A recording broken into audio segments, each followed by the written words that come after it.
Hey guys, welcome back to a new video on the channel. My name's Jack.F. I'm a freelance videographer, photographer and video editor and everything at video production. So if that's something you're interested in, subscribe to the channel and check out some of my other videos. Now today we've got another podcast. We've got a bit of a unique podcast. We've got Rocky Perez from Kaiju Kong.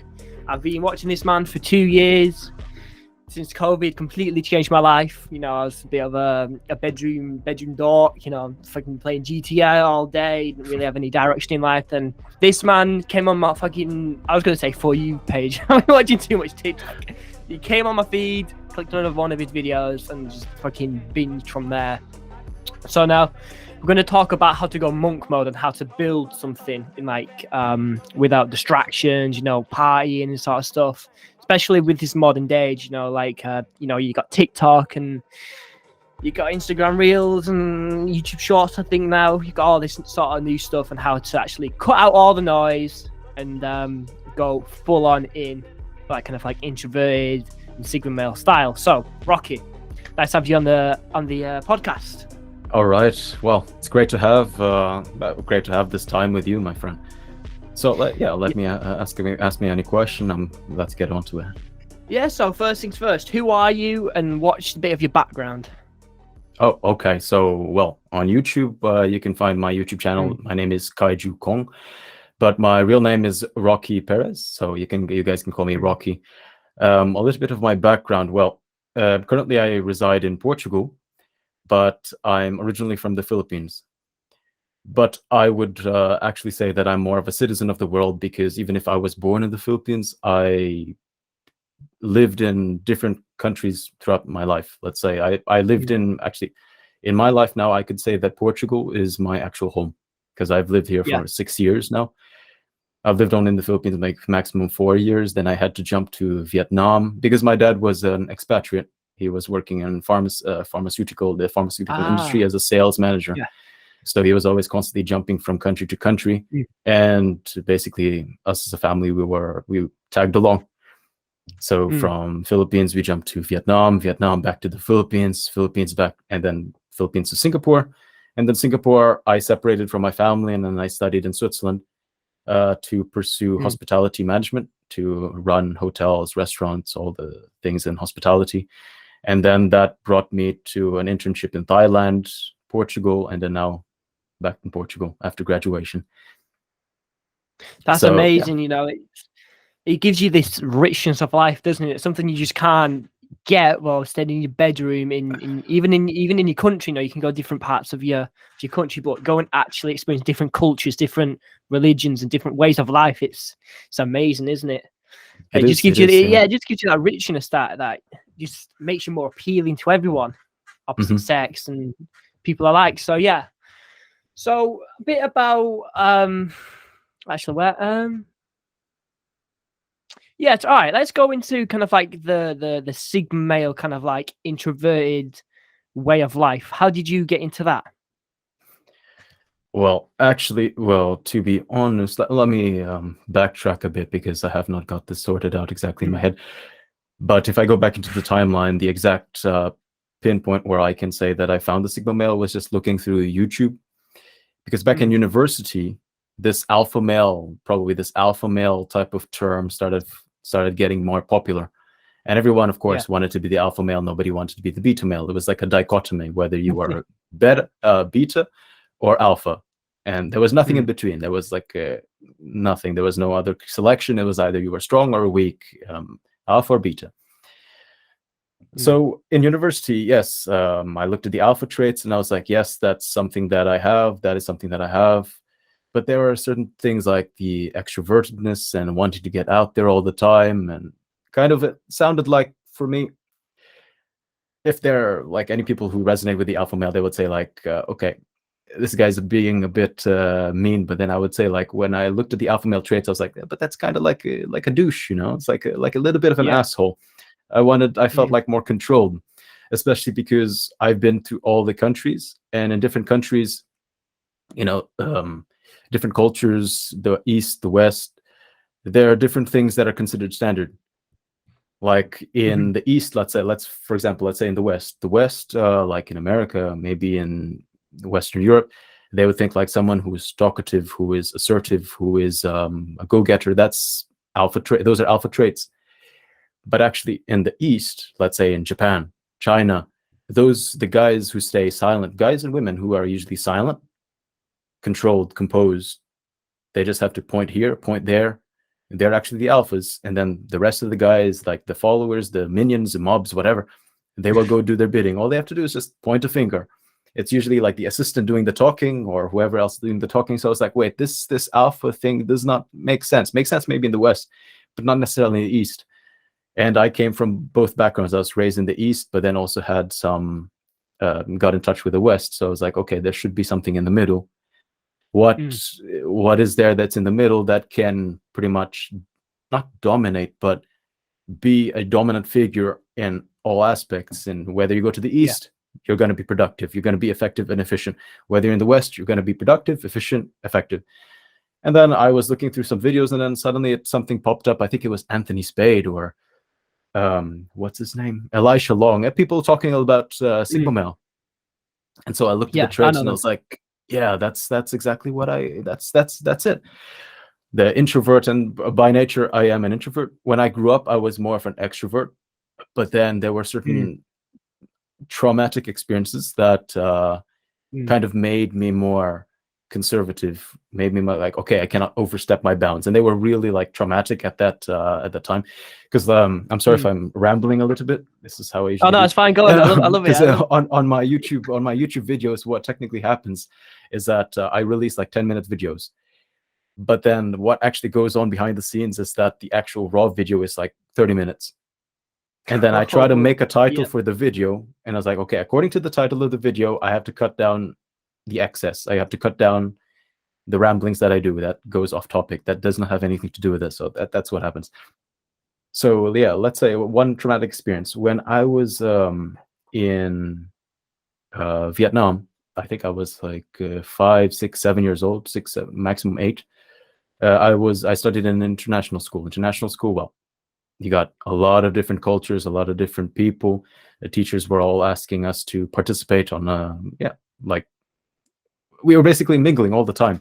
So if you wanted to join a conversation in a group, you could join a conversation. You could go to whatever. There were no cliques. There were no like groups, no nothing, because everyone was mixing together. There was no like Asian group. There was no white group. Everyone was mixing. So if ever you were like passing through the corridor and you see a group of people that you didn't know from anywhere talking about something that you were interested in, you could actually join them and engage, and they would be happy to let you in. Thing is, when I transferred to the Philippines, things were totally different. Because in the Philippines, we have this, there's this thing called the Hofstede framework. You study it if you study like human resources, or now I'm studying international marketing. And they talk about this, the Hofstede framework, and we characterizes cultures to have like 4 dimensions. The first is the individualist or collectivist. So the individualists, well, it's basically it is what it is. So individualist and collectivist. In Eastern society, they're more collectivist, and Western society, they're more individualist. So international school, well, it's pretty much individualist, everyone for themselves, so they understand when people engage. But in the Philippines, it's collectivist, and collectivists, they have like this high context culture, whereby you have to have some sort of relationship before you can participate in anything. Like in terms of business, you cannot go up to anybody and just say like, hey, I want to participate in this, or I want to, even finding a job, you need some personal contact to recommend you to the manager for them to actually consider you. So yeah, when I went to the Philippines, grade school, I was grade 5. First day of school, entered the gates, still remember it like it was yesterday, going through, I saw this group of 3 or 4 kids. They were talking about Mr. Bean, like the animated series from Disney Channel. I love Mr. Bean. Yeah, for the animated series. They were talking about it. They were having fun. They're like, I remember this episode. No. And I remembered it. I was like, yeah, I remember that episode. So I actually just went in and started engaging. The moment I said like, yeah, no, the moment I said something, the entire group went quiet. And then they slowly looked at me like I was dirt on their shoe. And I was like, okay, this is strange. It was like super awkward. And I knew like from that moment, I was like, okay, this is a totally different environment. The world is not the same. everything is going to be different. You have to act on a context to context, like you have to adjust yourself on a contextual basis. So then I entered the class, and then from there, like in the beginning, I sat in the class. Everyone was pretty noisy, and then the teacher came in. Everyone shut up. Not the same in international school. Not the same in the West. In the West, people still talk. Teacher comes in, everyone goes quiet. And then whenever the teacher wants someone to answer, everyone has to raise their hand up. Not the same in the West. In the West, you can actually speak when you want to. You can ask questions, even to go to the toilet. Well, okay, to go to the toilet, yeah, you have to ask permission, but it was totally different. And so what happened was I was constantly, and it was a mistake thinking about it, that I constantly observed. So instead of being participative and engaging, I was like, okay, let me observe the environment, see what are the rules, what are the codes of conduct that are good. And once I take mental note of that, then I can participate. The only problem was the culture shock, kind of, even if it was my home, like my motherland, it was a totally different experience because I grew up somewhere else. Even if it was my motherland, I was like, there's so many codes of conduct because it's a high context culture that I was like, I can never figure out when is the right time to engage, when is the right time to speak up, when is the right time to shut up, when is the right time to say this, to do that, to do. And so what happened was I was constantly 100% always observing, and that was the mistake that I did. And that's when my, not spiral down, but that's when I started leaning towards my introverted side. So I'm a mix originally, but because that happened to me, and constantly a lot of things happened, I went down the introverted side. I was like, okay, got to close myself off, got to build a shell, just observe. And because of observing, that's where I built a bit of like this interpersonal, like I understood certain interpersonal dynamics, because I always took note of what happened in the West and then comparing it to here. And I saw that different things, people react differently to different things. No, I don't even know where I went off with this ramble, but I think I went off a fork. Oh no, it's fine. Keep going.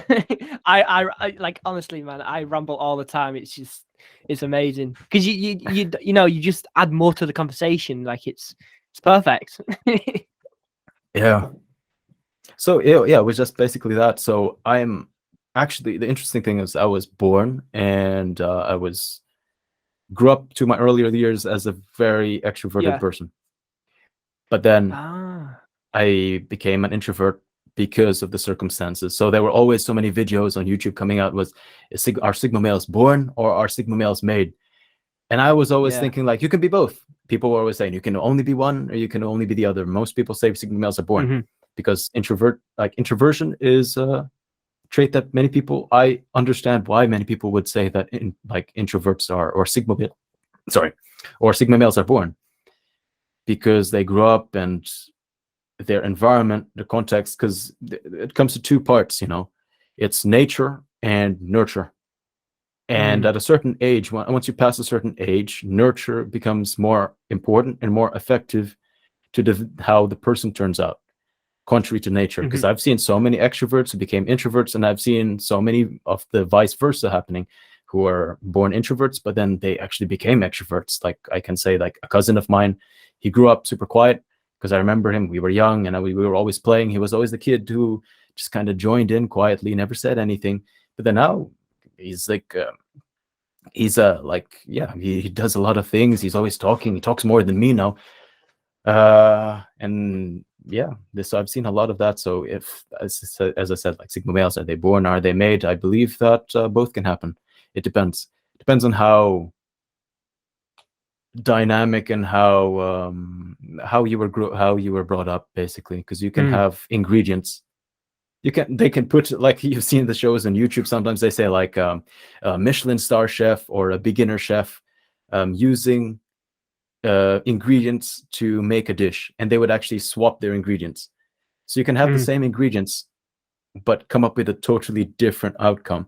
It's the same thing with that. So you can have the same nature, but depending on how the circumstances are, how you make it, how your parents brought you up, or what environment you were exposed to, you will be able to change. So I became a Sigma male through nurture more than nature.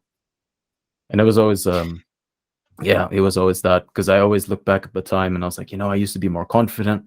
How come I cannot do this? So there was always that. It was not like, a lot of people, they think like, oh, I'm never going to do this. That's it. I'm not, like, it's impossible for me. That was Mhm. never the case with me, because like if I was like introverted now and I want to speak to, let's say, a girl or something, or speak up in a group, I would never say to myself like, that's impossible. That's never going to happen. I'm like, it's uncomfortable now because of Mm. what happened to me in the past. But given I was born something else, that dude, if he went to different circumstances, he would be able to do he would be able to do what you want to do now comfortably. Yeah. It's funny, isn't it? Like you take different parts of life and you kind of mash it into who you are now. But it's funny, isn't it? Like you going like using the analogy of approaching a girl, like you might think, oh my god, everyone's looking at me, when they're not. Everyone's in their own little head, in their own little bubble. What's it called, like the spotlight effects. But it'll probably not even hurt. It'll be more. I don't know what's the word. Like it'll be more kind of like, I guess let's use the word hurtful, right? It'd be like more hurtful in the long term rather than the short term. All right, you might make a fool of yourself, but like in like a day from then, or a day from then, I mean, not a day from then, 2 days from then, if you're like, shit, I wish I'd gone and talked to her, you kind of kicking yourself in the balls, aren't you? So it's a funny one, isn't it? Nature versus nurture. Exactly. How you're Yeah. brought up, but then you also have your environment kind of like blended in there as well. Yeah. When it comes to anything in terms of asking, the question I ask myself, I mean, not the question, but the statement I tell myself is, you're not going to lose anything. You talk to a Yeah. girl, she says no. What did you lose? Nothing. You never had her in the beginning. So if she doesn't Yeah. say no, I'm like, well, at least actually you gained something. You gained Yeah. extra credibility for yourself. You said like, self-integrity. You told yourself, I wanted to do something. I went after it. Regardless of the rejection, you did your part, and that Yeah. builds your confidence internally. So that's it. Yeah. If you get it, even better. Like one thing that best piece of advice I've ever been given is, if imagine like that little portal game, I think it's like Portal 1 and 2. You kind of like have those little like blue and yellow portals and orange portals.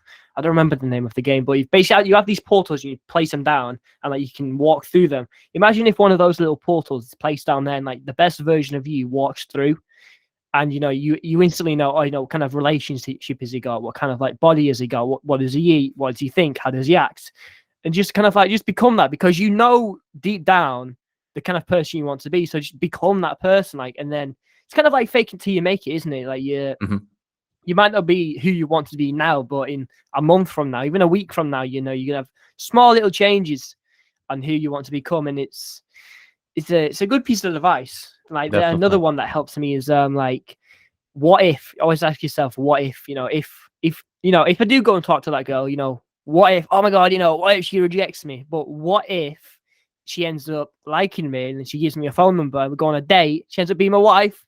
Exactly. But I think like it's you never know. It's the brain's such a funny thing, isn't it? Like it is constantly like trying to work against you, but if you kind of make it work for you, It is. It is. It is. Yeah. honestly, your life kind of explodes a little bit. Yeah, you have to discipline. You have to discipline the mind, and that's interesting. You brought up the what if, because that's a conversation that I had with my girlfriend. She brought up like all the problems about this, the problems about that, because she's very smart, but sometimes I think she's a bit too smart for her own good, because she sees all the outcomes.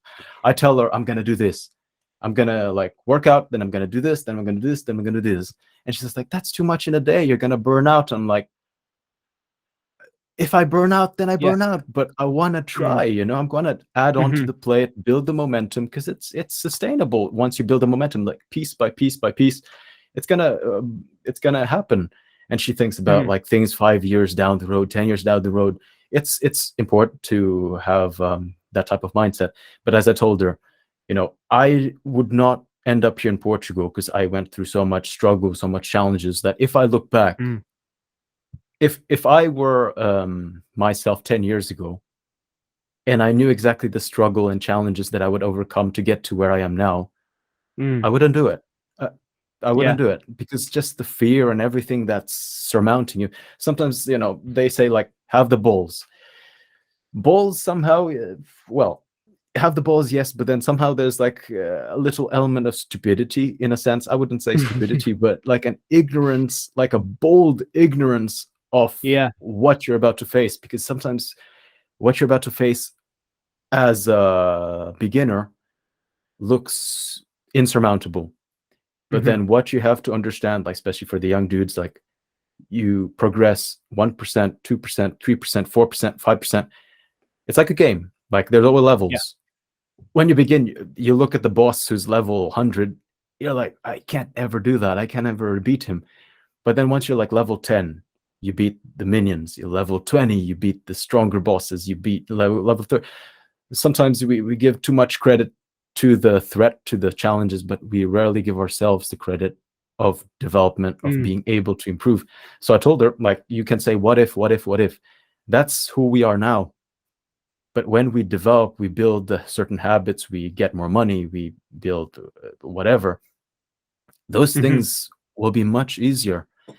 And I told her, besides, like when I was back in the day, I also told myself, what if this, what if that? I just kind of shushed my brain out. Of course, it was there in the back of my head. And then I realized once I got through to the next checkpoint, I realized that 90% of the what ifs that I was worried about actually never took place. Yeah. So sometimes we worry too much.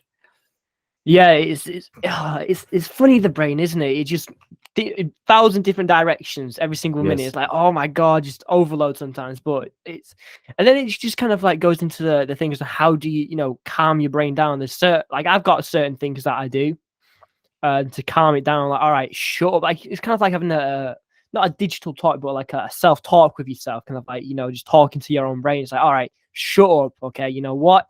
How can I kind of like reduce this fear and kind of like take steps? It's funny how you mentioned the video game, kind of like, you beat the minions, the stronger bosses. Like so many people, I think of it like this as well. Life is just one big video game, right? When you're born, you hit the beginning button, right? Start fresh new character, level 0, you just a lump of flesh, right? And then you grow up, you don't get more skills, you level 2, 3, 4, 5, right? And then hopefully you can get to level 100, but you're just leveling up and you acquire new skills and you're like, oh, okay, I can actually kind of have a career down this way. I can actually do this sort of stuff as well. And especially with this modern age as well, so many people don't see it like that. They're more concerned about the digital video games. You level up your character in Dark Souls, you level 500 in Elden Rings or something like that, but you've neglected your real life character. But then you've kind of got to make up for it.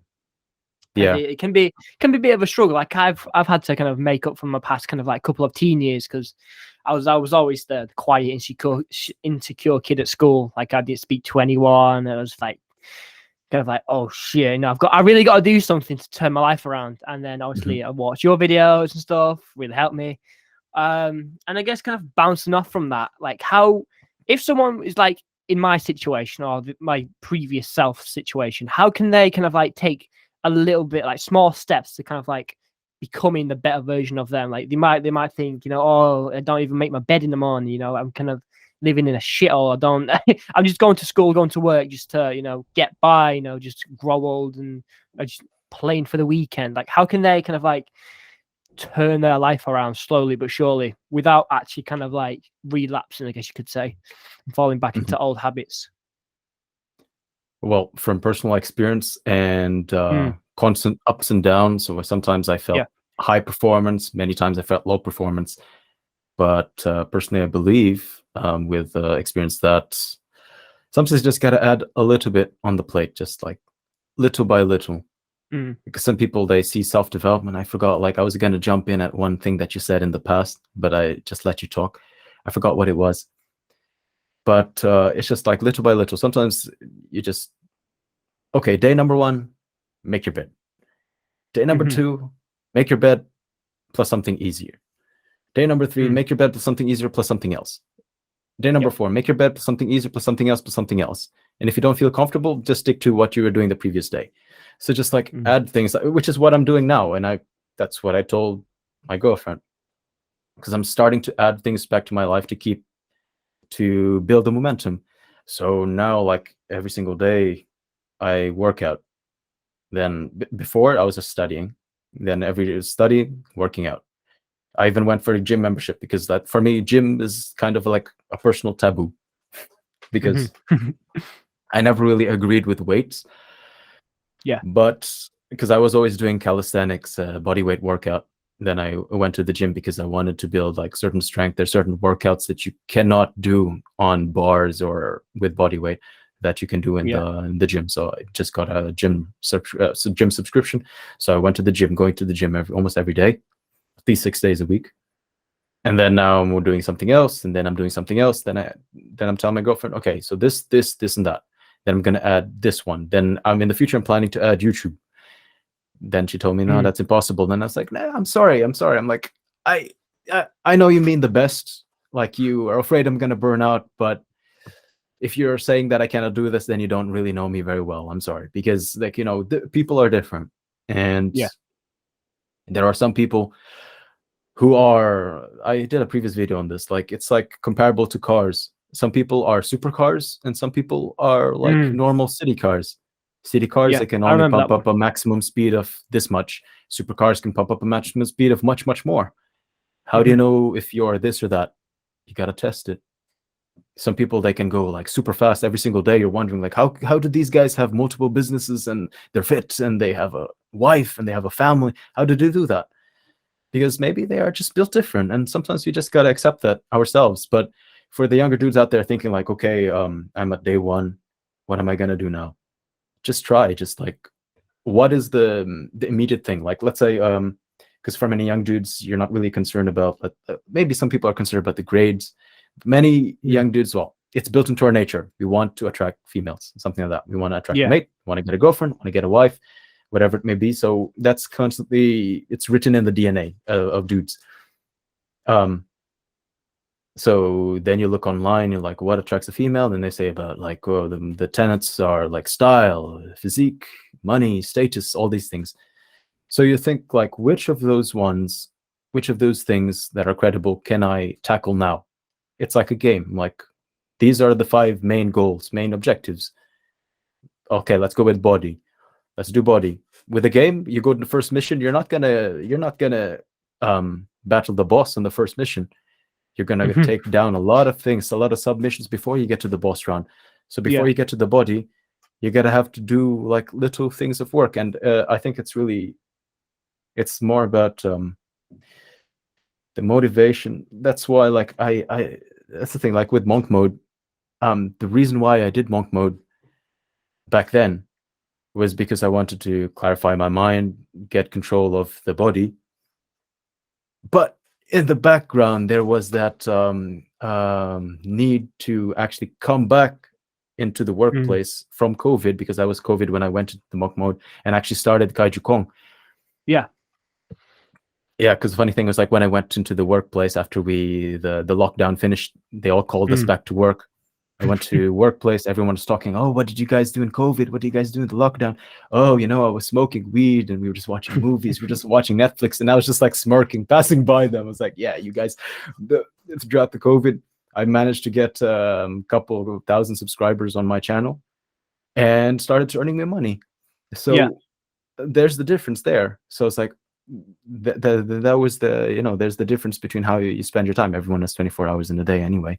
Mm. So, but then in the back of my mind, I wanted to be more attractive, and physique was possible, was the closest goal to me, and money as well. Building a Mm. side hustle, because at that moment when the things shut down, the work told us, okay, you're going to be in layoff. We're going to still pay you, but you get like 80% of your paycheck. And I was like, shit, because I worked in hospitality back then. And hospitality, like medicine, like being a doctor, these things like are industries that you would never think would close, because Yeah. everyone wants to drink, everyone wants to go out, everyone wants to travel. So Mm. everyone felt like it was a perpetual, like a continuous, like an evergreen type of industry. And Yeah. Yeah. COVID proved that wrong. So then it entered my head. I was like, damn, I didn't enter an industry that was super bulletproof. after all. Mm. So then I focused on doing the side hustle, which was through YouTube, but then documenting fitness and what I think was more fitness. I started the Instagram doing fitness stuff because I did the 75 hard. Like, it was a challenge by Andy Frisella. For 75 days, you got to do like a number of challenges. I forgot about it, but you got to work out twice a day for 45 minutes each. One of them has to be outdoors, whether it's raining, snowing, dark, whatever. You got to drink a gallon of water a day. You got to take a progress picture of yourself. You got to read 10 pages of a nonfiction book, and you got to stick to a diet basically for 75 days. And that changed my life entirely. I didn't know because I was never the running type of guy. But then because of that, I started running more. I did calisthenics because I was thinking 2 workouts in a day. What am I going to do? Calisthenics and calisthenics. I was like, no, calisthenics, and then maybe I go for a run. But actually running, I don't know what, but then that was like a mind opener for me, because when I started running, the fat or either the muscles got stimulated more to build itself, or the fat just burnt off, or both. Because I was in the most ripped shape of my life. 75 days. In the first month, I took the progress pic on day 1 and a progress pic on day 7 on the day of day 30. And there was so much difference. And I was like, wow, okay, this definitely works. And then by the end of 75 days, I was way more confident, because it's actually not feasible to work out twice a day, drink a gallon of water. All these things are hard things. Yeah. So I think if like you're a young dude, at least try the 75 hard, because it does get into your system. And days when I told myself, oh, and no alcohol. So sticking to that, and no alcohol. So there were days when I drank alcohol because it was a social occasion. And then I had to go back to square one. That was also one of the rules. Like if you no matter if you're day 74, if you don't check off one of the things on the list, you got to start back in square one. So I had to start back in square one again after drinking alcohol. So all of those things, they build discipline. So all these are like habits that you build inside of yourself. So because of that, I was documenting, like through Instagram Reels, the thoughts that I had while I was running, because running, for some reason that I didn't know beforehand, when I started running, I realized that my brain ticked a lot faster. So I could come up with smarter things to say, good things to say, like new ideas, or 2 seemingly unconnected ideas. I could link them to present a better idea. And then I would talk on Instagram, and all my friends would see it. And then when I went back to work, they were like, I've been watching your videos. It's been motivating. All this, you should start a YouTube channel. And I looked at them, I was like, oh, like YouTube channel. What do you think? I'm like, I'm not. You think I'm good for YouTube? I don't think I'm good for YouTube, my friend. I'm sorry. I'm gonna just relegate myself to Instagram like a baby. I'm not even considering myself an influencer. I'm just documenting my progress. Whoever it helps, it helps. But then, like, it was mostly girls who said that. So I was like, okay, girls. It's like, that's interesting. So it always stuck with me. And then, but I was actually pre layoff.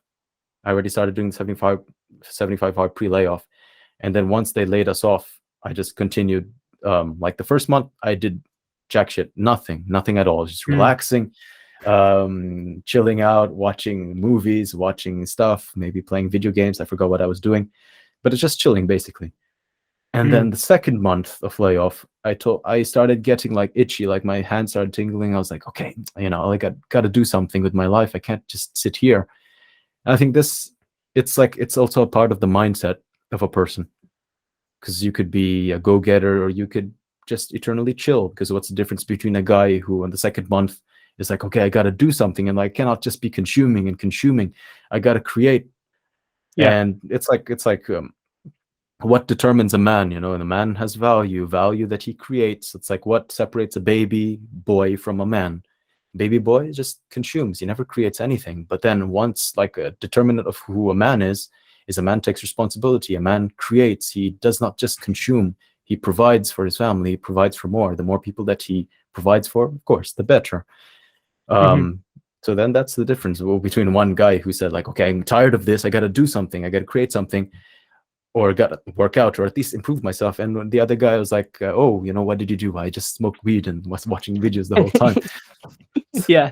So yeah, it's just that I think I'm actually rambling, but to answer your question, like if you think like, okay, I got it, I like suddenly sometimes it hits people at different ways. Yeah. Maybe some dudes are very confident, but then when they go up to a girl and then they ask her, and then the girl just looks at them like like like the dirt on the shoe, then they realize like, okay, wow, I did not, that's a reality check. Yeah. That and given that guy has balls because he actually approached. Some dudes, they just think in their head, they build a fantasy like, oh, if I were to ask this girl, she would say yes, but then they never did, so they never know.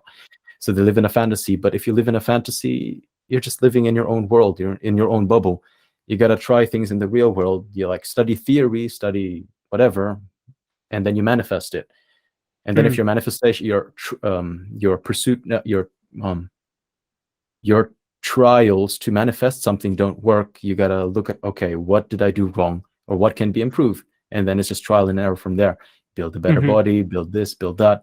Because a lot of guys will say like, oh, once I started shedding a few pounds or got more muscle, then people started treating me with respect. Not only girls, but also guys.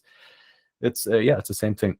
I would say the same thing also with me, because when I was in the Philippines, I was just a quiet kid. That's what people knew me as. Yeah. But then I got into swimming, like varsity. And then I was a kind of chubby kid. But then because of swimming, like it's constant cardio every single day, 2 hours a day. After school, we'd go to swimming training, shed off a few pounds, build muscle. And then I noticed that, there I would be treated differently because I was first, I looked better. Two, I was associated with status because whenever there were like teams or you would go in a club, you got the group to have your back, and there were awards. People would see that you were going on stage because you won something. So all these play a part. And it's all that. So I'm rambling then again, but for the guys, No, it's fine. just Don't like worry about it. little by little, just build little by little. You Yeah. as a dude, like, or dude or girl, you know yourself the most, and you know what you're comfortable with. It's kind of like in a gym. You go to the gym in the beginning, like me, when I went to the gym, I started on ego, like baby weights. Like there's this thing called ego lifting. You lift like weights that you're not capable of lifting just to look good, but they're not as effective that as if you were to carry less weight, but you tune up more reps, and the reps are more like more true to form, that actually build the muscles and stimulate the muscle growth. So you know yourself the most. You know what you're comfortable with, not comfortable with. So you start off with something that you're comfortable with, happy with doing, and you know that what you're doing now has an impact on the long-term growth. And then you go from there. But from the get-go, you gotta have the mindset of, okay, what am I doing this for? Am I doing this only for the short term? Because the long term is actually, the long-term vision is more sustainable. If you got a goal that's gonna be 2 years or 5 years or 10 years from now, that's actually going to keep you going longer than if you just had a goal for tomorrow or for the week after. Jumping straight back into this, we had a bit of a technical issue. So in terms of we went over starting it, but I think COVID was kind of like the time for to start going monk mode and kind of like developing your introvertedness. But COVID, who's talking about COVID nowadays? There is Putin now, and this comedian slapped that comedian. Musk has bought Twitter, all this sort of stuff. No one talks about COVID-19 anymore. So how can we kind of like, the younger dudes could be watching this who want to build something, whether it be video production agency, or whether it be a personal fitness brand, or even just starting a YouTube channel. No matter what you want to do, how can we kind of like start to do that in this modern age? Society's back functioning. We're not all locked in our homes for years upon years, but how can we start to build the life we want while maintaining our grades or our work, paying the rent and all that sort of stuff? Yeah, well, that's a good question. Let me start off with setting priorities, because as a dude, it's just like spinning plates. You can only spin one plate you can only start spinning one plate at a time. I don't think there's okay. Let's probably, there are people who can spin, start flipping a plate two at a time. But then when you get something in motion, I'd prefer to do it personally, you get something into motion one at a time. You just do it one at a Yeah. time. And then once that is spinning, then you can start another one. Then you can start Hmm. another one. Then you can start another one. Then you kind of monitor all the plates. Of course, one plate will drop if you spin too much, because one plate Yeah. represents, let's say, school. So, okay, it'd be like you're trying to spin. Okay, I'm going to manage. I'm trying to study. I got good grades. Okay, that's like, do I have the habits to continue on this, that I can add something on, like I can add something else on it, onto the plate? And if you see like the plate is spinning, you're like, okay, that's Hmm. good. It's spinning and I don't have to do anything. Let's try fitness. Let's try going to the gym after school. So as I said, like you start adding one thing at a time at a comfortable pace, but for Yeah. different people, comfortable is different. So you start with school. Once you see that you've built the habits to comfortably do school, do it at up to what standard that you want, whether it's high grades or satisfactory grades or a pass. You do that.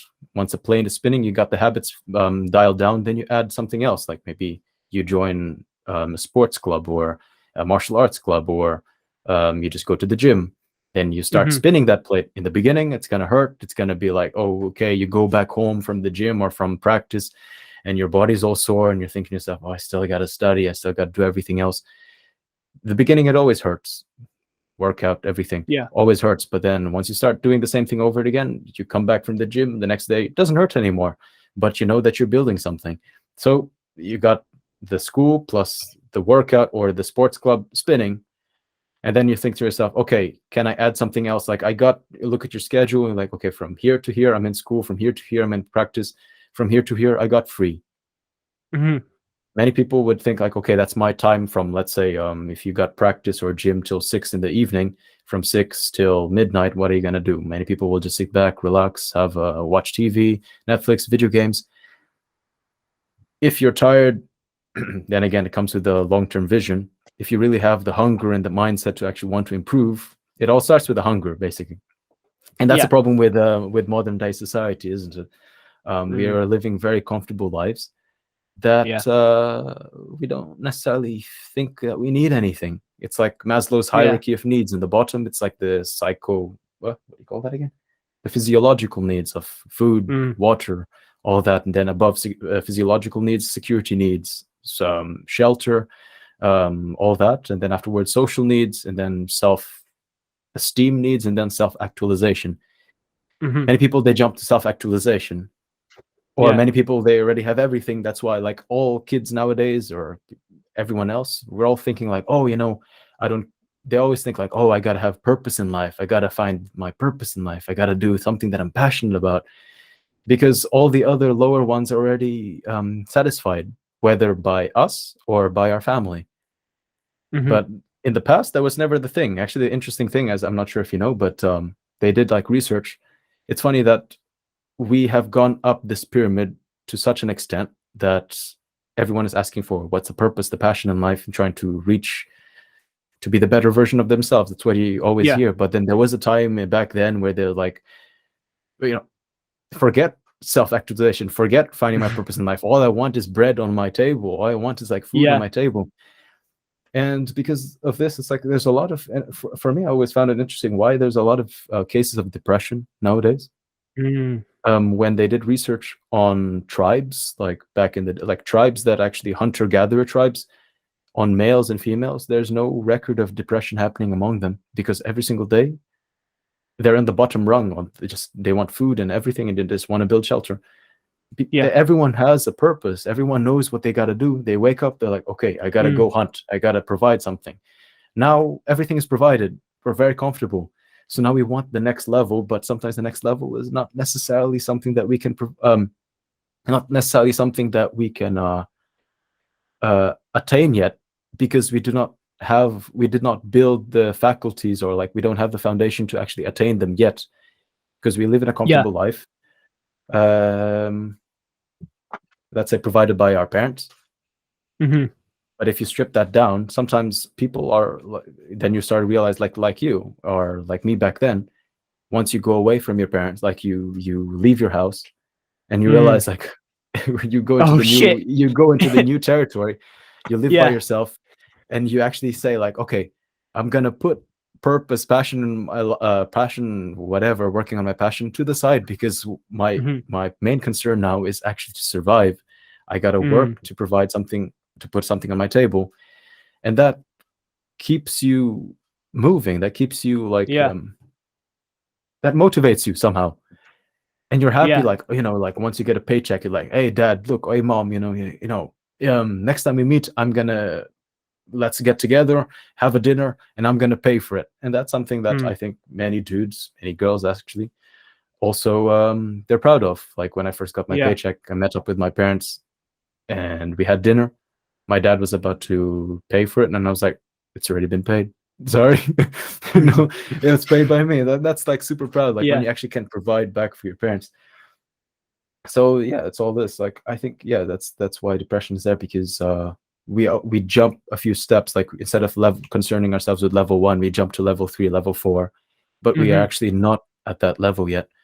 So we gotta. That's why I advise a lot of people to not leave the home, because I know how the current economy is, and it's very tough. So there is a little bit of there. It's reasonable to stay with the parents because it's cheaper. Of course, you get 100% of your paycheck. I know people who are 25, 26, older, like 30-year-olds that are still staying with their parents, and I understand with the current economy. Actually, nobody has any right to make fun of anyone at this time, because everyone has their own reasons for doing so. Who knows? The guy is super rich, and the next month we're all laughing at him because he's staying with his mom. And the next month he's going to buy a place of his own. He was just saving the money to get a place of his own. And all of a sudden, like everyone else who was living away from our parents, but just renting our home, this dude that we were making fun of suddenly had the money to buy his own home. And then who's laughing now? So we can't necessarily laugh at anybody. So yeah, it's just all that. So we just not necessarily go away from parents, but understand that we all have a responsibility for ourselves. To build the skills from level 1. We understand, okay, I can get food, shelter, something for myself, which is why when lockdown happened, they were announcing that.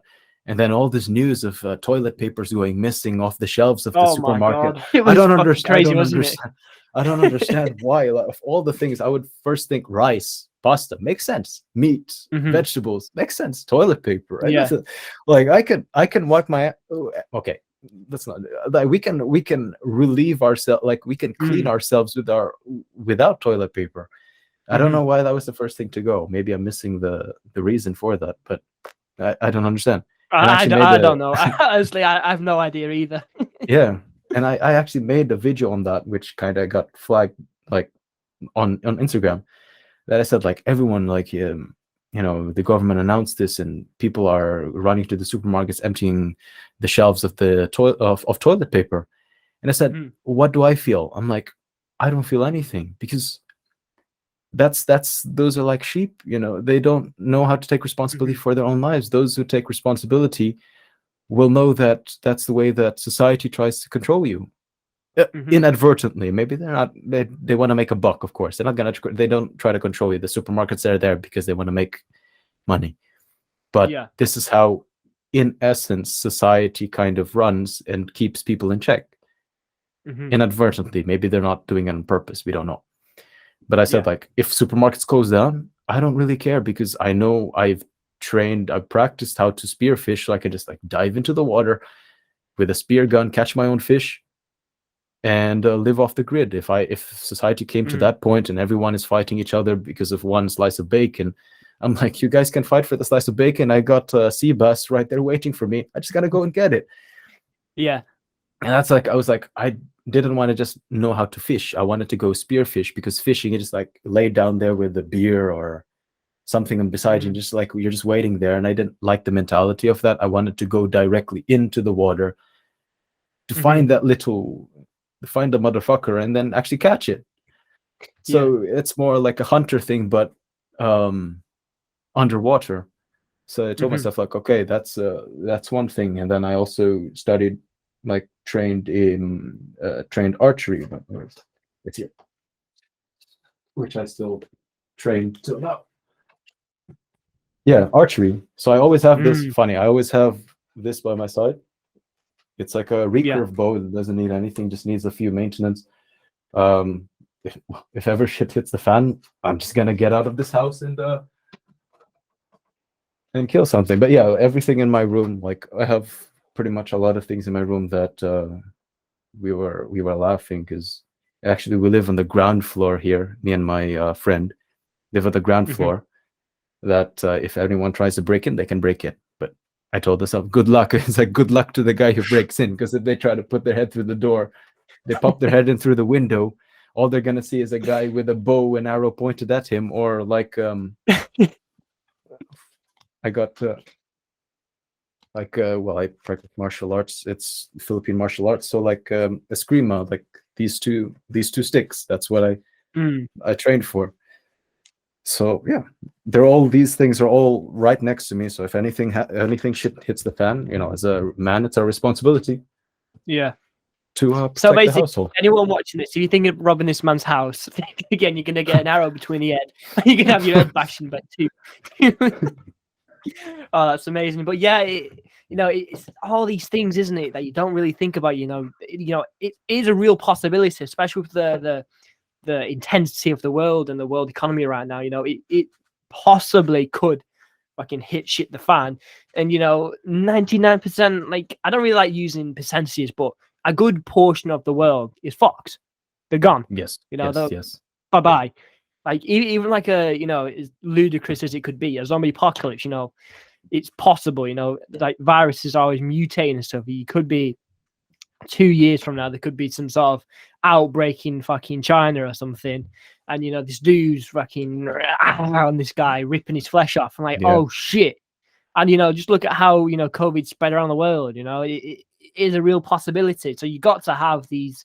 I mean, I'm debating. What I'm not debating, but I'm thinking of what can I get into? Kind of like, I live in Manchester. Like, how can I kind of like get these skills? Because I've started the baseline. I've got a foundation. I'm kind of like thinking, how can I if something does go wrong, how can I again spearfish or learn archery and that sort of stuff. Mm-hmm. But Yeah, it's not a lot of people give it thought. They just kind of like, oh yeah, they let the system take care of them. They let the government, the matrix, and people. You got to think outside the box, aren't you? Yeah, exactly. Well, as I said in many of my YouTube channels, that's the problem. Many people want independence. Many people want freedom, Mm-hmm. but they only want it to a degree. Because if you want true freedom, true independence, that comes with a big cost.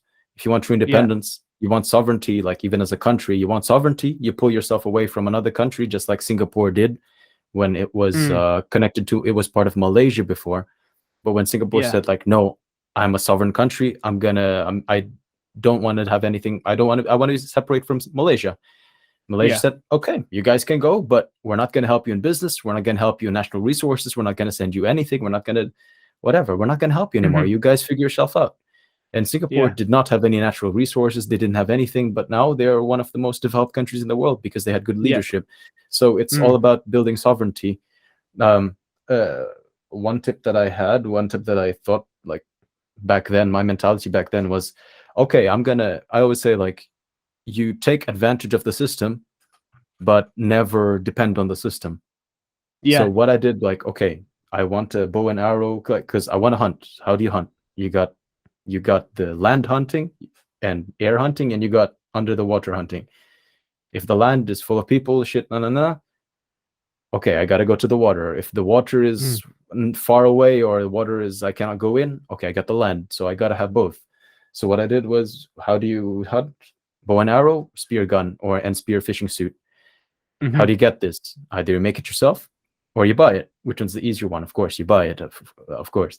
So what I did was, you use the system, you earn money through the system, you buy it through the system, but then you have something that can last you, that can help you to survive without the system, basically. So it's like, even like with solar panels, nobody knows how to make solar panels, I think, especially only the technicians and only those who know. But majority of people don't know how solar panels work, don't know. It's like an alien thing for them. If I say, like, solar panels, everyone's like, yeah, solar panels. I'm like, okay, how do you make a solar panel? Nobody knows.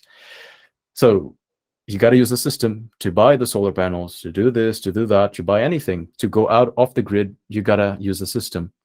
But that's how, like, me back then, when I was like pursuing the Sigma male thing, to take advantage of the system to the maximum. but not depend on it, because system can break down, or they can tell you to do something that you don't want to do, even like in a job. Even a job, they tell you, oh, you got to stay 24 hours a day.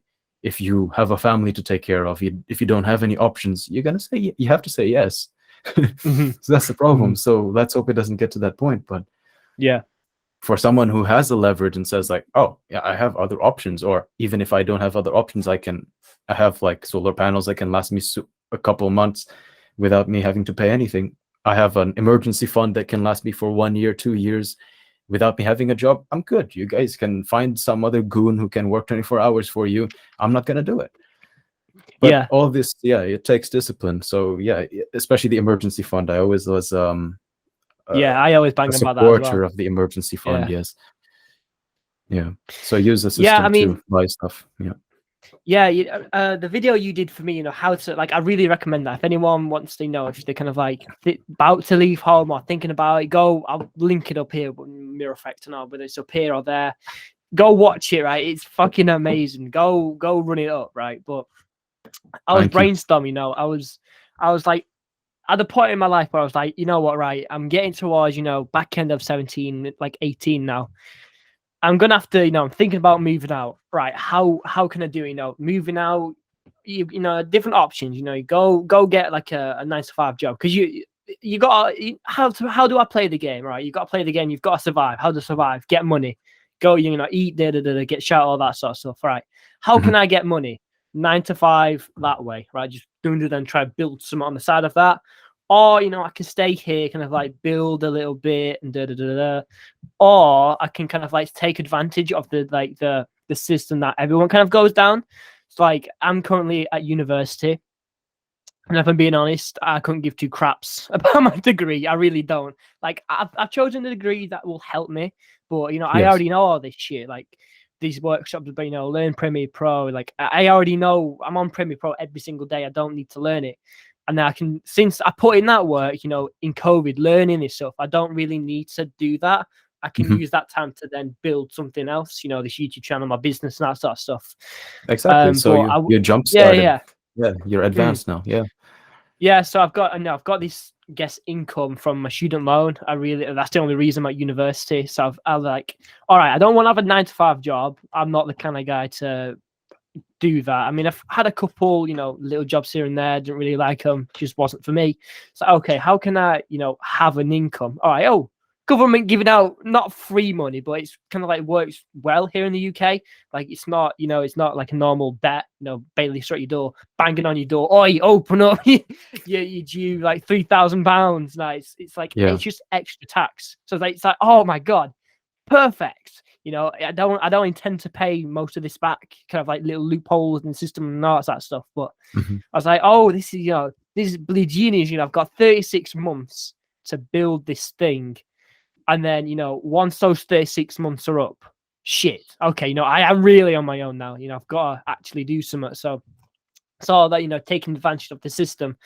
I ask people my age, why are you at university? Oh, I didn't really know what to do and stuff. But you've really got to sit down and think, why do I want to go in life? Because, the older you get, the more, I guess, your body's going to deteriorate over time, the less you're going to be able to do. And like, I just don't understand why people don't think about this. You've got, what are you going to do with your life? Because you're only here once, no matter what you believe, and you're going to be you once. Like, I don't know if you're like religious or anything, but you're only going to be yourself once. I'm only going to be Jack once. I could reincarnate. It could be go see God or some shit, and be a bloody ant or something. Or I could just not be alive again. Like, you're only going to be you once, and so many people, especially in this generation, just cruise through life, and it's foreign to me. But I'm going a bit of a tangent here. It's that metaphor. It's like, people are not the same. We can look the same on the outside, but on the inside, there's a different engine that everyone is built with. Some people are built with only like a sedan engine, and some people are born with a supercar engine. And I think we are on that level where we actually have that super car engine that we can't stay still for too long. When we go through life like everyone else, we look around and like, okay, I'm following everyone else. That's actually a bad thing, because I don't want to be like everyone else. Because if I do what everyone else is doing, I'm gonna be doing everyone's going to be looking for a job. I'm just going to be one of the many faces that the people are Yeah. going to see on the CV. But it's good that you did the Premiere Pro way before. I saw like on a story that you wanted to do Resolve. A friend of mine does DaVinci Yeah. Resolve, Oh, and he Premiere Pro recommends is it. doing my head in right now. Yeah, yeah, he recommends Resolve. But anyway, yeah. So you're Okay. advanced. So instead of Yeah. going, instead of having to study back at home, you actually don't have to study because you do it. You don't just do it for studying. You do it to study and incorporating into something else, and that's something that Yeah. that's also a strategy that I've employed in my life. Many things, like if you want to build things like more things into your life, you have to find a way to integrate them. Like you can Yeah. study and do sports at the same time. Find a way to do that. If you find a way to do that, you kill two birds with one stone. Yeah. And instead of doing just one, you do two. Yeah. I'm very fortunate in, what I'm good at is also really well paid. Especially when you get to the top, you can earn quite a bit of money from video production. But yeah, I think it comes down to, passion versus kind of like, all right, you can do what you're passionate about, but if it's not, if it doesn't give you freedom, like if you're kind of stuck, it's kind of like, how do you go about that? Like, what's your 2 cents on that? Kind of like, the whole kind of like do what you're passionate about, which I'm really behind, but if what you're passionate about isn't, if it's a dying breed, or maybe you're passionate about painting, like nobody really talks about painting anymore. But yeah, I'm going off a bit of a tangent. What's your kind of like 2 cents on the whole? How do you get into something like a career or something? Enjoy it to a certain extent. You don't want to wake up, you want to blow your brains out every morning. You enjoy it, but it's also going to give you leverage like 2, 3, 4 years down the road. What's your 2 cents on that? And how do you kind of like go about figuring that out?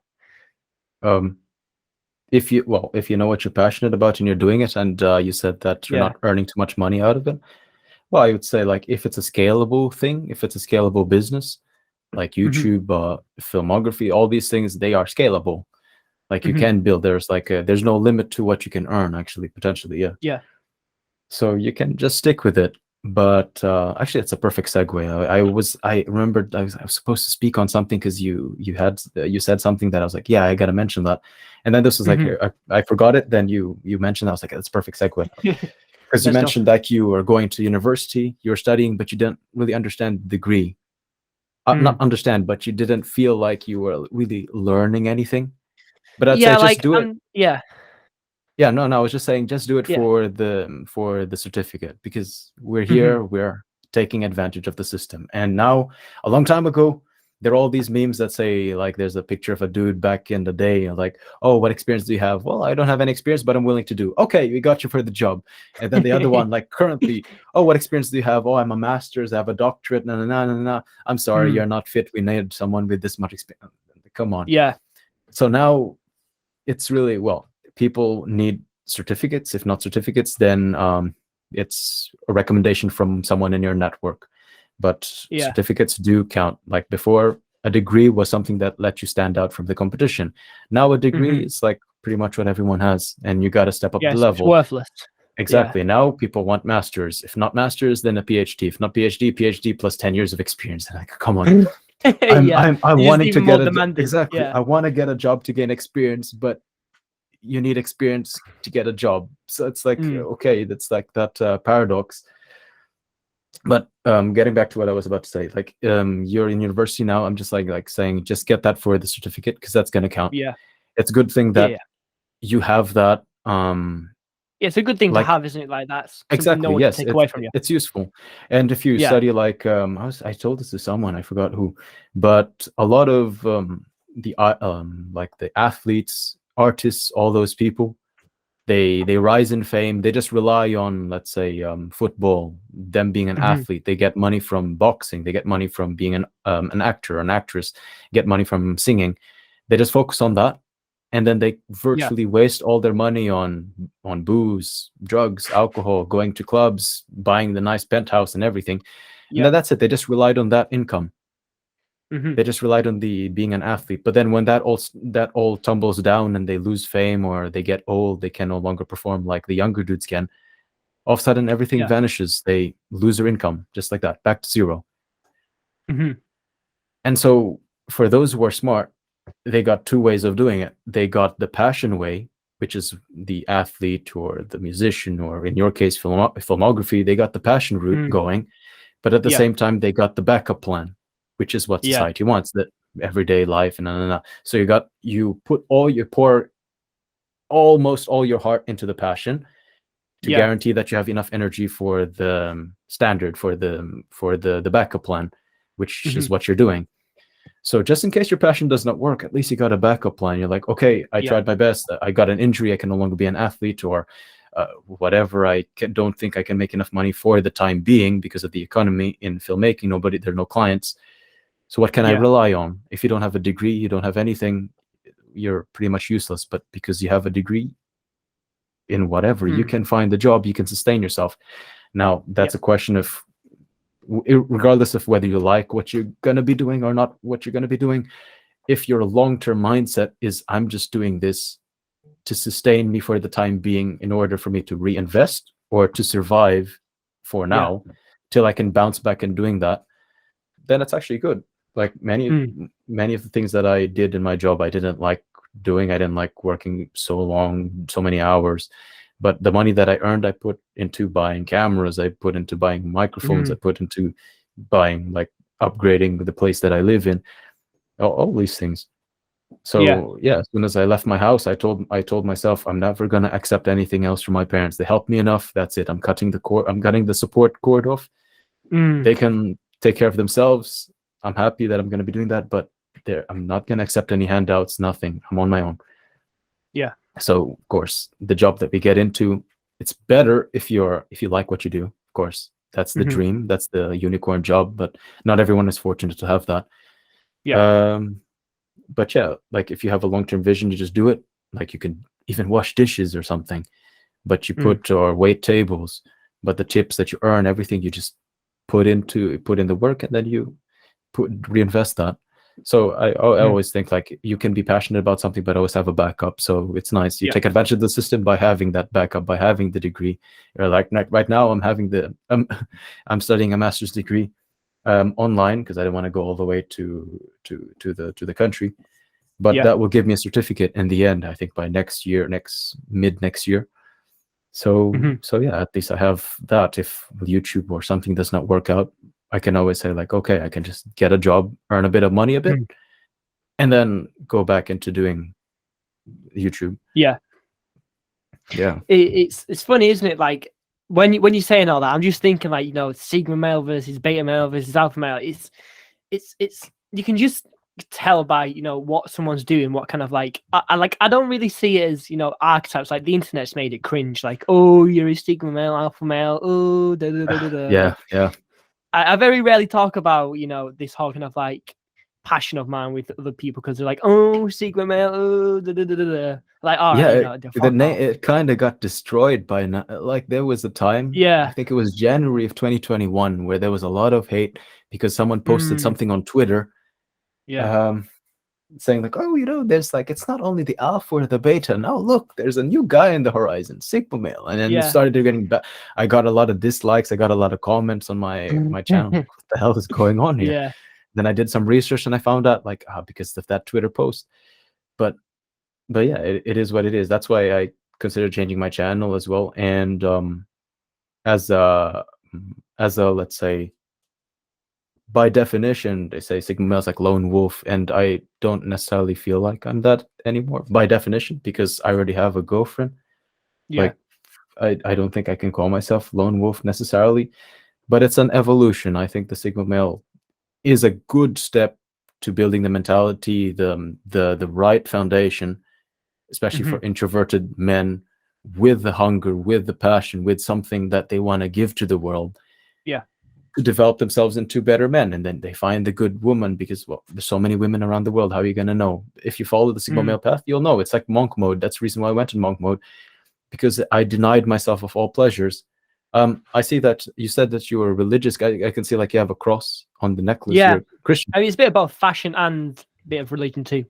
Yeah, because I was raised and I'm still practicing Catholic. So Roman Catholic, and I do believe that. And in the Bible, Christian theology, they say that, who was it? It was like I think Saint Thomas Aquinas. He said the three the three enemies of the soul are the world, the devil, and the flesh. And when I read that, I was like, whoa, the world, the devil, I understand. The world was like, okay, cool. So that kind of built that thing in the Sigma male, because Sigma males, we go off the beaten path. We don't always we question things before we do it. We don't just get on the trend train. Yeah. So we're always like, we always have one foot out of the door. So the world, because trends nowadays, they can be good, but at the same time they can be bad with all these things and the moral degradation of society nowadays. I can always say, like, I'm not going to participate in that. I'm sorry, it's not good. Just because just because majority of the people say something is right doesn't make it right, and just because minority say that something is right, I mean, just because majority say that something is wrong doesn't mean that it's wrong. So yeah, so that was a world. And then the flesh, I was like, wow, the flesh is something interesting, and that connects to things like basically like lust, or things of the desires of the flesh, desires of the body. And so that's why I pursued monk mode, because, well, as men, we think like, oh, we have a certain way that we want to have the most attractive woman or something like that, or we have some pictures of in the mind. It actually, the Bible doesn't necessarily say anything like your wife has to have like big breasts and a big bum, and no, it doesn't say anything about that. You can get whatever you want, but it does say that the girl has to have some certain virtues. She does wake up in the morning and does her own part in the household, even going out and does business, takes care of the children, everything. Like, she is, her weight is far more precious than rubies, basically. And I was like, wow, I want to have someone like that. So because I went in monk mode, I did spend some time to list out some things that I found that I needed, that were important to me, and basically knowing what red flags were in women. And of course, like, I went through YouTube and always searched like red flags in women, and I got a good number of points on there. And what to look for in a woman. So YouTube is always like, it's a really, really good platform to learn something. But yeah, I always usually take things with a grain of salt on YouTube and question the person who you're learning from. It's, you know, I went back in, what was it, like kind of like back end of 2018 and throughout 2019. I was very, like, before I started, you know, my videography business and that sort of stuff, I was really heavy in the motivational stuff. Like, I was just fucking consumed by red pill. Like, I wasn't kind of like, you know, misogynistic or anything like that. Like, if I was, my fucking stepmom would chop up, like, literally have my head. So I was never kind of like that whole kind of like with that stigma attached to it. But I learned a lot from the red pill. But you've got to consume it very, very slowly, and it's who you listen to as well. You know, there's always, you know, there's fucking Andrew Tate nowadays. You've got, who else have you got? You've got fucking. You've got a lot of these very there's controversial people. Yeah, there was AMS, Alpha Male Strategies. Well, when I began, right before beginning my YouTube channel, the ones who are up were like, Andrew Tate was not even, Andrew Tate was only recently. There was he's come out of nowhere. Yeah, because he had good marketing skills, plus the affiliate marketing that he did. And there was AMS, Alpha Male Strategies. There was Steph is Cold. He grew also like a lot in popularity. There was Immortal Minds. Those dudes. Who else? There was that guy. Who was his name again? The bald guy with the really nice beard with glasses. I forgot his name. Entrepreneurs in Cars. Spirit? No, there was Sigma Spirit. Yeah, there was, but then he kind of disappeared a bit. Like, I was trying to find his old stuff. I think I revisited his channel like last week. Yeah, I think he uploaded like 2 videos like 3 months ago, and he's disappeared again. It was like he got caught by like where was it? It's like an Asian country. He was like he was on his motorbike. Like, he's living a proper like the Sigma male life. Like, he was on his motorbike or something. I think he said he got caught by like the border control, and like they were like ruthless. Like, they just didn't give a crap. Like, they were like hardcore. And somehow he got through it. Like, he managed to get, he wasn't, they were trying to lock him up or something, but he managed to like get back through. Like he's living Yeah. like the proper Sigma male life. But yeah, there's him and there's a couple of others as well who are kind of like not like teaching Sigma male stuff, but like more alpha male, red pill, Yeah. women style stuff. Like Yeah. how to Yeah, but I was but also going down the rabbit hole, and then I eventually yeah, felt like, oh, these guys are just they're just perpetuating the same type of mm, like kind of like a it's not from a good place. It's not from a positive the positive is like yeah, it made it's you feel good as a man, but mm, it didn't the negative was that it made you feel good as a man, but the way that you treated others, especially women, yeah, was never yeah. really the best thing, So I guess like the first step is leaving your parents and getting a foundation. Once you've done that, like I'm kind of at that stage now. I've left my parents, I've got my foundation, I've got a lot of stuff going for me. And actually, I had my first ever international job. I went and got booked in Sunny Beach, Bulgaria, and that was a Nice. massive, massive change. It was a good time, but it was a massive change. Like it was Eastern Europe is completely different I'm sure, yeah. from the So you West. went all the way from London to Bulgaria. Yeah. From Manchester Wow, all the wow, way wow, wow, to wow, wow, wow. near the Black Sea. Oh, Manchester. Yeah, Like yeah. Wow, I wow, saw wow. like Well, 12-year-olds congrats on walking that. around with My goodness. tattoos. Yeah, It was good. I might go back next year. I don't know, but yeah. it was a good time. But yeah, I saw like 12-year-olds walking around with like full sleeve tattoos. Like, oh my god, it's a proper hardcore place. Bulgaria, like Romania, Ukraine, Hmm. Bulgaria. It's a proper like mafia run place as well. Like Yeah. I think, and that just goes back to the whole thing with the alpha male and sigma male. Sigma male, like I went alone. Like I was shitting bricks. Like I haven't been. I think. Oh, how long was it? I didn't go abroad for like 9 or 10 years. So this was like a proper. Oh shit, I'm going abroad again. Like I didn't even know how to get through security and Hmm. checking all that. I was like, oh shit, where do we go from here? But it was a good time. It was a good time, and I learned a lot of stuff. And I the whole kind of like stereotype of alpha, like an alpha couldn't really do that. Like if you take him out of his hierarchy, he's a beta again. Hmm. But with sigma males, I think sigma males are better in sort of like I say Yeah. sigma, I see it as a way of living. I see it for like a mindset Hmm. and stuff. It's just like an Exactly. archetype as the internet's kind of made it out to be. I see it Hmm. as a lifestyle. I've literally got Yeah. a tattoo. I've got a tattoo in Bulgaria of a wolf. Nice. That's the In Bulgaria. in Wow. So Bulgaria. that's so it's like a souvenir of sorts. Yeah, that's really Yeah, cool. it was. It's like, oh, where'd you get that? Like, I always get questions. Oh, where'd you get that tattoo from? Oh, Yeah. Bulgaria. Oh shit, you're in Bulgaria. Yeah. But That's really but cool. yeah, like if someone's kind of wanting to, go off grid, like not even well, yeah, even off grid. There's different levels to it. Like you're proper off grid. Like if you wanted to, you go off grid.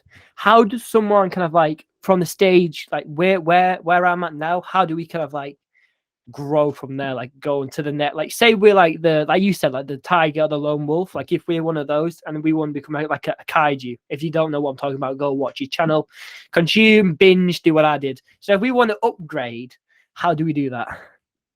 It's just as to summarize that to make the long story short, yes, it's pretty much what I said. Just like you take advantage of the society, take advantage of the Yeah, system, earn as much money as you can, working jobs, even if you don't like it, and then yeah, reinvest that money not into booze or what. Okay, so like sometimes when I started my job, I was kind of like miserable because it was super hard, long hours. hmm So I did spend some of that money on nights out, drinks and everything.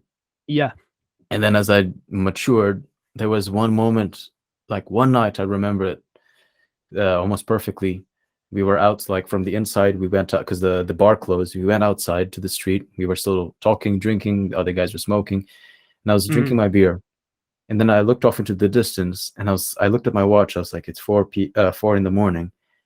Then I told myself, like, wow, if I didn't go out, what would I be doing? I would be sleeping. mm But then here I am, awake, doing something that is not necessarily productive. So it's like, yeah, bitch, like there is no excuse. Like you could be home, you could actually be doing something more productive till 4 in the morning. There's no excuse because yeah, you know now that you could last until 4 in the morning doing something mhm, else.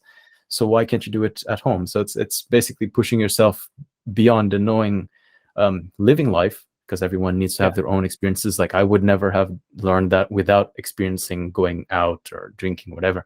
And that was like the wake up call. Like, okay, so I actually can last until that morning. I don't have to sleep at 10 in the evening. I don't have to sleep at 11 in the evening. 'Cause a lot of the party dudes, they sleep at 4 in the morning only to wake up at 7 in the morning. They only sleep 3 hours, yet they still manage. And here we are, the diligent guys, thinking that we're running, like doing life nicely. We sleep at 10, wake up at the same time as the other dudes, and yet we never really achieve the same thing. We frown at them because they go out and they're like irresponsible. But did we, the diligent ones, build anything of our own? Not necessarily. So we just have to learn how to push ourselves more. So knowing your limits, basically. So yeah, for the off-grid thing, take advantage of society, earn as much as you can, and then reinvest into things that can potentially get you off the grid, because the infrastructure that you need to go off the grid mostly and most easily is earned by money, because it's hard to make. It's hard to make solar panels. It's hard to make well, you can easily make a system that catches rainwater, but it's easier to buy it. But actually, I wouldn't say that I'm completely off the grid at the moment. I'm trying to save money, so I am with the system. So if everywhere they say like off the grid, okay, I have to kind of struggle a bit the first day or so to kind of pack my stuff and get ready and think, okay, I'm going to plan here, I'm going to go there, I'm going to go there.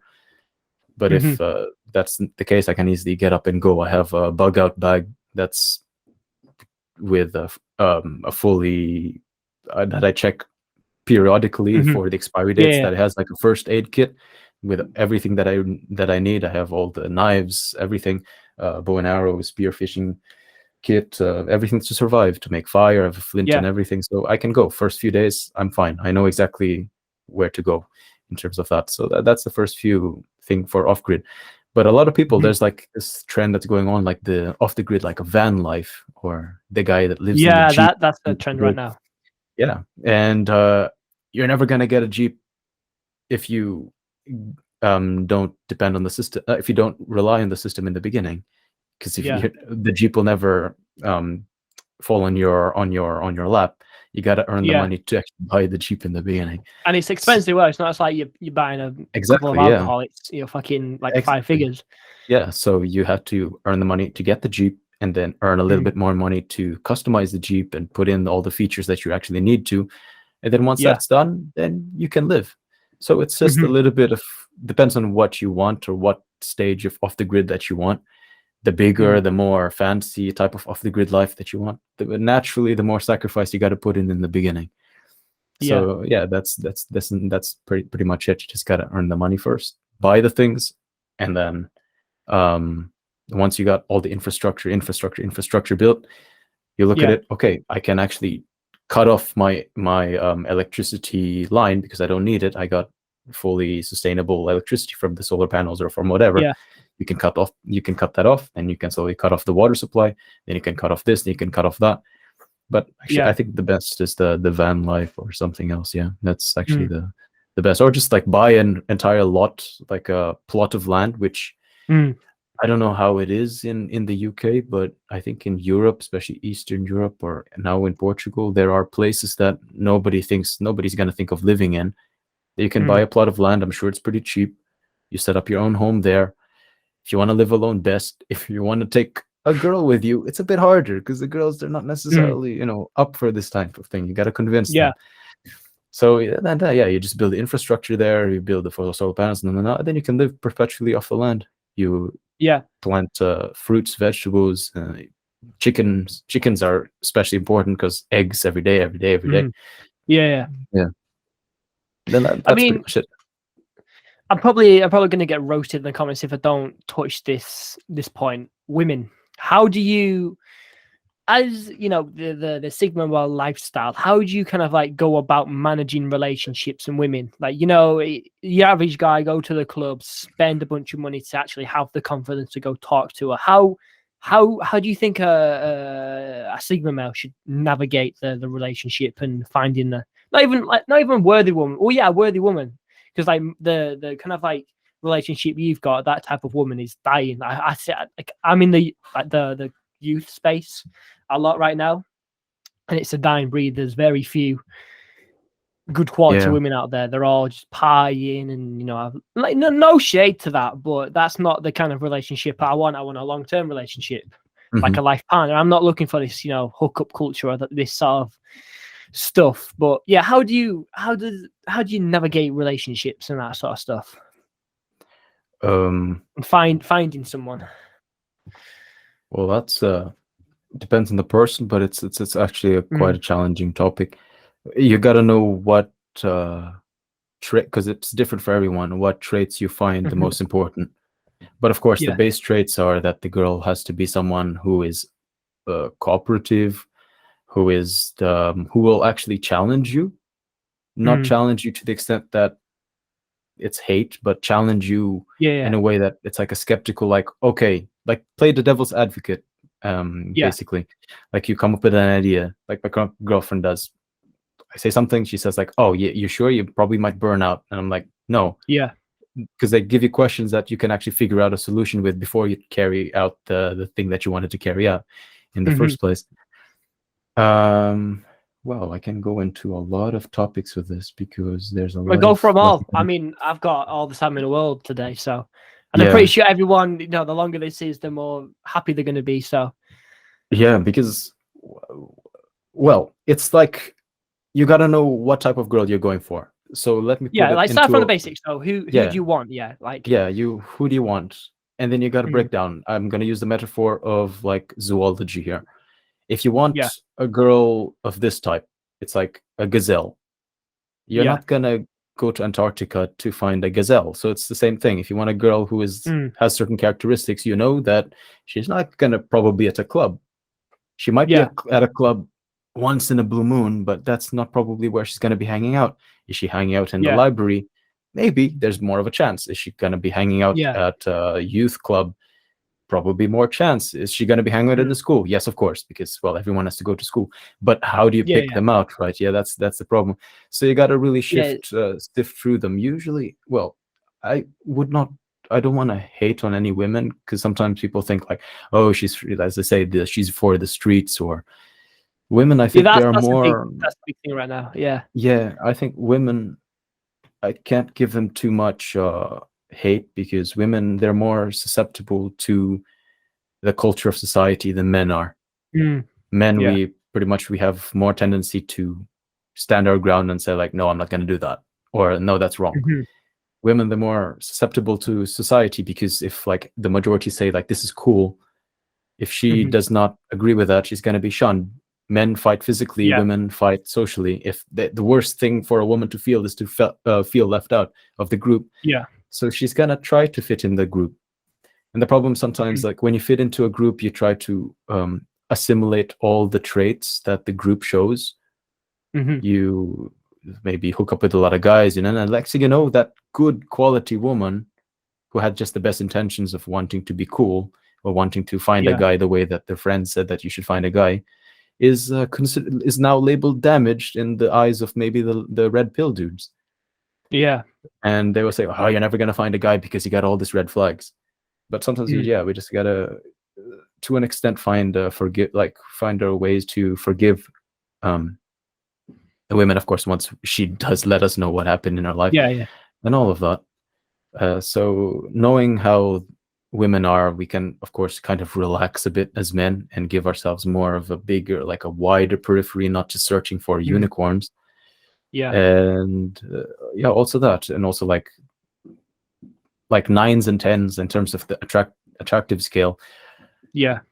Well, a lot of them, they don't get asked out as much as well, let me put it this way. Like, let's say my mom when she was younger, she used to tell us stories like whenever she would always like to dress up, look fancy, make up her hair, put on makeup, and then she would enter the classrooms in university. Everyone would look at her. She would be proud that of her appearance. So people thought that she was like, the loose type of person who was wanting to hook up with other people, like a very promiscuous person, basically. But then she said like she just took pride in her appearance. but she did not engage in anything, no hookup culture. When she met with my dad, she was still a virgin, basically. Hmm. So, well, doesn't the appearance? You never can judge a book by its cover. But yeah, and then Yeah. what she told me, like, the surprising thing that many of us don't believe is that the girls who are not as attractive, maybe on an attractive scale like 5 or 7, they're the ones who sleep with they're the ones who hook up with the guys the most, and they're the ones who end up the most damaged. The ones Yeah. higher, they don't necessarily do that because either the guys don't have the balls to ask them, so they have less encounters, or yeah, they just do it because that's who they are. They're very picky. So Mm. you'll be surprised. Yeah. I mean, yeah, it's it's pick your hunting ground, I guess you could say, isn't it? Mhm. If you want, a girl just for a body, you go to a club, right? You'll find them. Like if you want an actual kind of like, long-term relationship, that Yeah, sort of girl isn't going to be in a club fucking shaking her ass all the time. It's going to be, exactly. you have to really think about it. Like, is your girlfriend called Monica, if I remember? Monica, yes, yes, How yes. did you see me? Like, what's the story behind that? If you'd want to share it, or Oh, that's actually one of the interesting things. If you're, let's say, like an introvert, or you don't have time to go to the clubs, to go out, that's the thing, yeah, because quality women nowadays, and I might get a bit of disagreement from some people on this, but I do find value in dating apps, because I mm. actually met her through Bumble. Oh really? Yeah, it was the way that it started was funny, because I was having like a couple of beers, like a catch up with a good friend of mine. We were talking about life, the dudes Yeah, type of talk over a couple of yeah, yeah. beers. And then I was like, damn, man, like we've been here in Portugal for so long, and we were struggling because we don't understand the laws, we don't understand the it's like we feel like after a couple of years we feel like we're at home, but at the same time we Mm. don't feel like we're quite at home because we haven't mastered the language yet to really being fluent. Mhm. Portuguese is a difficult language to learn.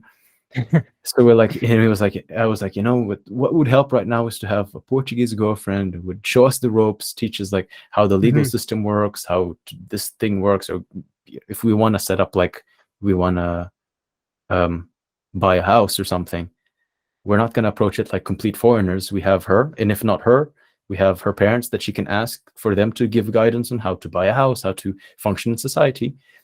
Yeah. So he's like, oh, and then I was like, I want to date, like I want to have like an experience just to date, or get a relationship with someone local. Mhm. And that was still me in mock mode, and we were just joking about it. Then he said, there's this app that no, and it's not the guys who have to make the first move; it's the women who make the first move. And I was like, oh, that's Yeah. cool. So like, it's like Mhm. finally, and that was just me after binging on red pill stuff, and I was thinking like, finally, Yeah. the girls got to pull their own weight sometimes. So this is the perfect app. So yeah, we signed up to go to Bumble. That same night, I got like 5 matches, and then Mm. she was the first one. The funny thing is, like, I got 5 matches. Everyone like messaged me. I only replied to them the next day because I was working. Next day I replied to one, and then I replied to the last one, then the second to the last one, third to the last one, for the one who replied second to the first. Monica was the last, and Monica, um, because Bumble, they only give you like 24 hours before you can respond before the match is lost. Yeah, And I I think you think can extend it, if I remember. yeah, But yeah, then if you have like it's gone. premium or something, yeah. Yeah, And something like that. I replied to hers when it was gonna expire in like 8 minutes or 6 minutes or something. So like right around there, I replied to her just friendly, and I didn't have any expectations. I was just replying them Yeah. just for fun. The thing, my mindset on it was like, I didn't necessarily want a relationship. I just wanted to see what was on the market so far, like Yeah. what was available, what options Mm. are there, like are they good? Yeah, yeah. And so yeah, if we met first time, we really hit it off. Mm. And the typical, the dating advice, a sigma male introvert that helps us in terms of this is like, you just listen more. Because Mm. every girl that I dated, she was like, the first date, you're such an asshole. I'm like, why? It's like, you're super quiet, you're just asking questions, and I thought you were the most interesting person in the world. And I was like, what do you mean Yeah. you thought I was the most interesting person in the world? What did you know about me in the first date? And it's like, I didn't know anything. So I was like, how am I the Yeah. most interesting person in the world if you didn't know anything about me? And she said, yeah, Yeah. that's a good point, because maybe you just ask good questions. You just just listen and ask good questions. And the things that she tells you, like that she likes, or names of her dog, a name of her dog, or something like that, you just keep in the mental notes. And then you mention again in the future. If she likes spaghetti, you take her to a spaghetti, that specific type of spaghetti, no, spaghetti napolitana. You take her to, or pizza napolitana. You take her exactly to eat the pizza, and then she's like, "Oh, you remembered?" I'm like, "Of course."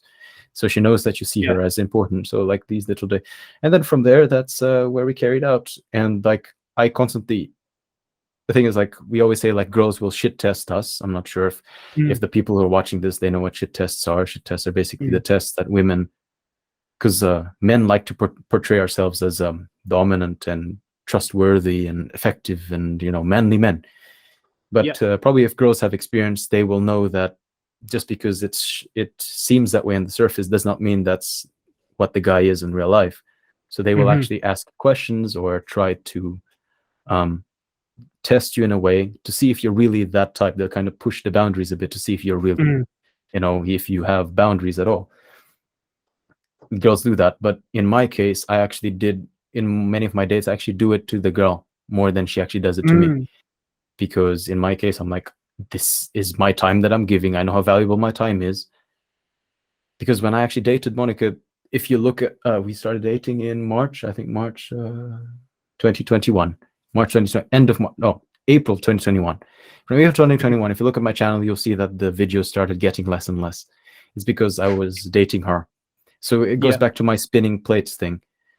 YouTube was the thing that was spinning, and I know that, like, even if I didn't make a video, I was still earning money from it. So I was like, okay, let's put that on the back burner from now. I want to focus on this relationship because I see that this is a good woman.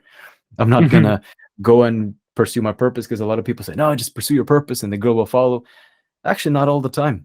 Some girls are not some girls are not for that. They will feel like they need less attention, which is why there's a lot of cases, like a lot of stories where the guy comes home from work early, or he forgets something from work. He comes back home. He was on his purpose. He comes back home and the girl is sleeping with another guy. The dude was on his purpose. Why doesn't like it doesn't make sense?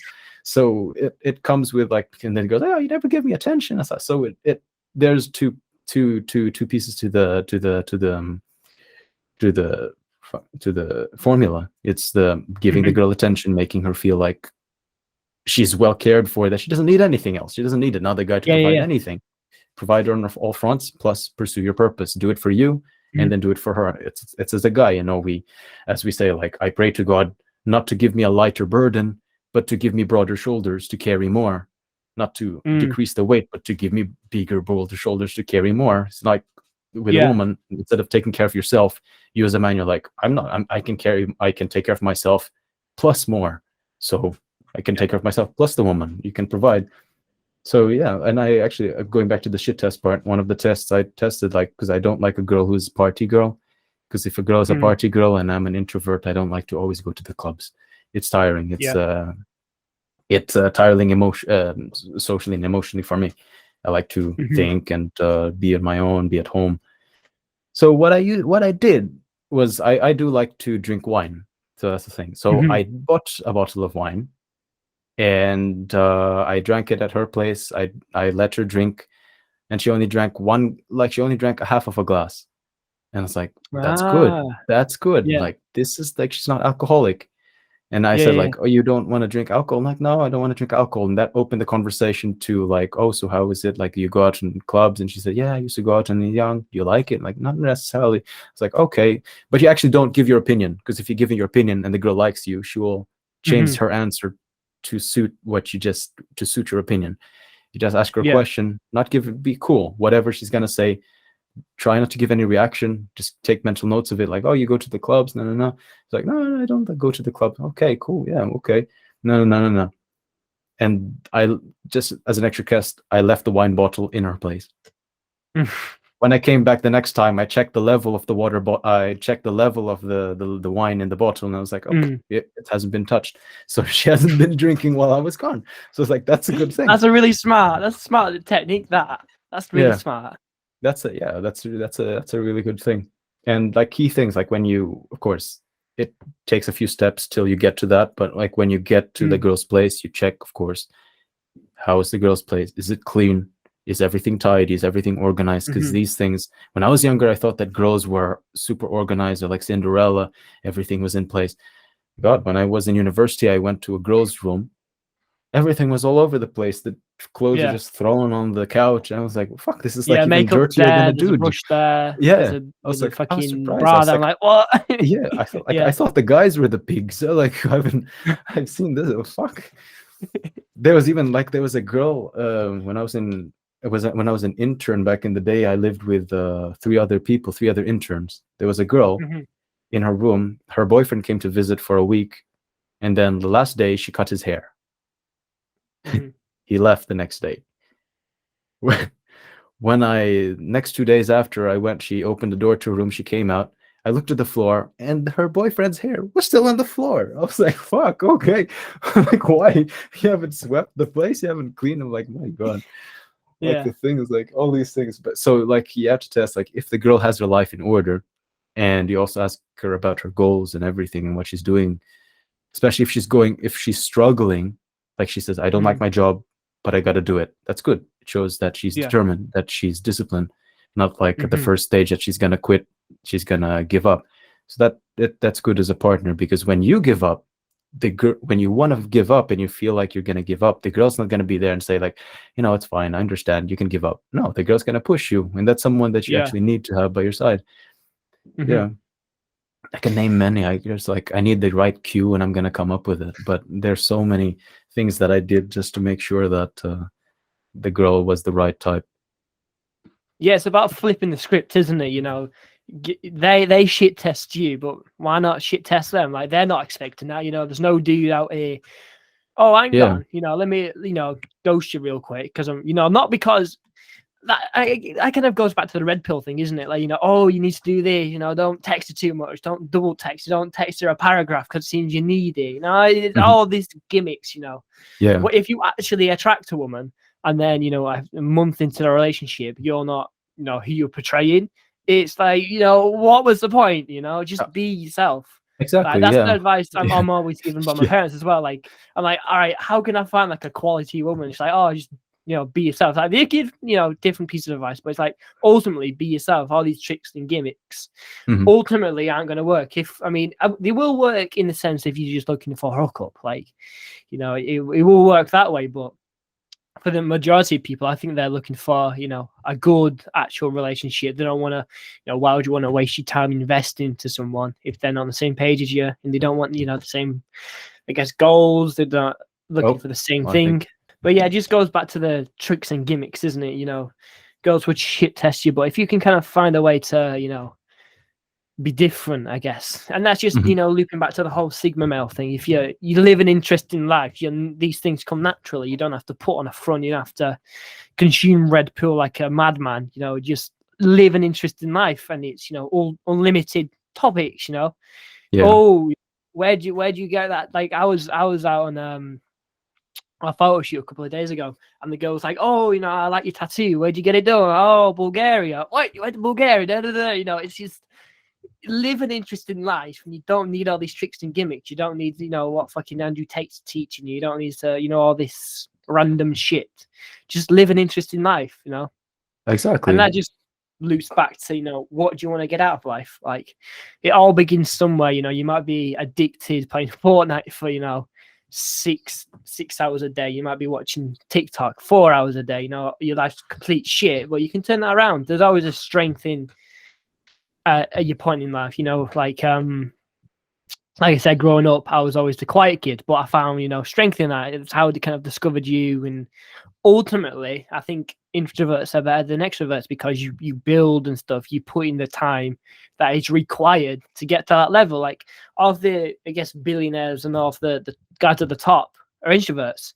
There's Mhm. very few rich people who are extroverts or alpha males, as you want to call them. But Mhm. like, I think Elon Musk, is he an introvert? If I He's remember he's an correctly. he is an introvert, yeah. Yeah. Because usually I introverts mean, are the ones that yeah. do the thinking, and then they pass Yeah, on they their do the thoughts thinking. Yeah, yeah, to the extroverts to then yeah. carry out what they Mm. said. Yeah. Yeah, so I guess, if you think you're not good because you're an introvert, I'll make the counter argument: introverts are better than extroverts. Sigma males are better than alpha males. Obviously, you And got your strengths and weaknesses of both, but yes, yes. But in most cases, yeah, which is why I always say like sigma male versus alpha male, sigma male wins yeah, on most fronts, not on all fronts, but yeah, on most fronts. You put him in a different country, clearly on all. You put them in different countries, sigma males will definitely win. If you look at them yeah, in all different situations, you put them at home, sigma male thrives. Alpha male will start going crazy. So yeah, so all yeah. I these mean, things. you definitely could see who was what when COVID hit. Hmm. There's this dude I watch actually called Hamza. Don't know if you know him. It's like he's even kind of Hamza, like, yes, yes, yes, yes, yeah, yes. he's not like in the red pill. Like there's some of the stuff he said recently. It seems a bit of a madman, but his story, I like his story. He was in COVID, smoking weed with his girlfriend, and respect to the guy. He was actually in Manchester. He moved back home with his parents, and he Hmm. started building his channel, and now he's hit 1 million on YouTube in such a Yeah, small amount of time. yeah, Like it can be done. yeah. You I'm can not sure turn if anything you into also know because Hamza, I know Hamza, but then I knew Hamza because of another channel called First Man. It's named first. fronted by Chris Dermy or something. But it's also a really good channel, First Man. He Okay. promotes this thing called the male no the male advantage, I believe, like the advantage that we have as men. And he Yeah. always promotes this idea that men as young men should focus on building certain foundations, Mm. body, finances, status, before women come into the picture. So you got to have a Yeah. base foundation. And I agree with a lot of things that he said, because that a lot of Hmm. my success in dating came from the very thing that he preaches. You got to have a Yeah. foundation, like, because the Hmm. girls will, maybe they find you attractive, but then will they stay longer? Because Yeah. you can have a good approach, but the thing that leads them on may not keep them forever. Like Literally. even Yeah. from the beginning, yeah, from the beginning. Like Monica, my girlfriend, just revealed to like just told me the other day that she said, like, in Bumble, I saw your pictures. If I didn't see that if you didn't have a tattoo, I would have swiped left. I was like, what? Mm. Like, it was my tattoo that was the like that interested you. Like, yeah, actually Yeah. it was the tattoo that interested me. So it's like that little things, that little foundations that you build into your Yeah. personality. And I didn't do the tattoo for a girl. I did the tattoo because I like it. It's like it tells, for me, it's my story. It motivates me, and I like the Mm. design, because every single part of my tattoo is something that I designed on paper. Went to the tattoo shop and I said, Can you put this on my skin?" Like, I actually Mm. measured my arm with the measuring tape, put it on paper. Okay, from here to there, that's how I draw. And then I actually drew it, Mm. and they put it on me. And so That's this, amazing. like, That. even my parents, like, and I did it without my parents' permission. They're against tattoos. My entire family's against tattoos. And I showed Yeah. up on a post, and everyone said, "Oh, you should check your son. Look, your son has a tattoo." And my mom called me the other day, like, it was like, "Rocky, what is this? Where you have a tattoo?" I'm like, "Oh, well, yeah, it's too late to change that now." And Yeah. I explained it. I was like, because it's not just art. It's not like something that I picked out of a book. But for me, I like this. It has special representation because it came from my mind. So this Mm. essentially is a part of me. It's just an internal manifestation. It's an external manifestation of what started as something internal. So it's still me. Hmm. And so, yeah, these little foundations will get you a girl. The Yeah. muscles, the tattoo, your style, everything. But you do it for you first, because that makes you happy, and that probably your style. You dress a certain way because you want to pursue a Mm. certain career. You walk around with like headsets because you want to be a DJ. That may Yeah. attract a certain girl who is into that, and that's perfect, Hmm. because you portray yourself as who you are. So that's why, like, Yeah. people say, like, just be you. But the problem, the weakness with that is, like, many Hmm. guys don't even know who they are yet. So Yeah. Like you have to go on that self-discovery exactly, journey yes, before you yes, can.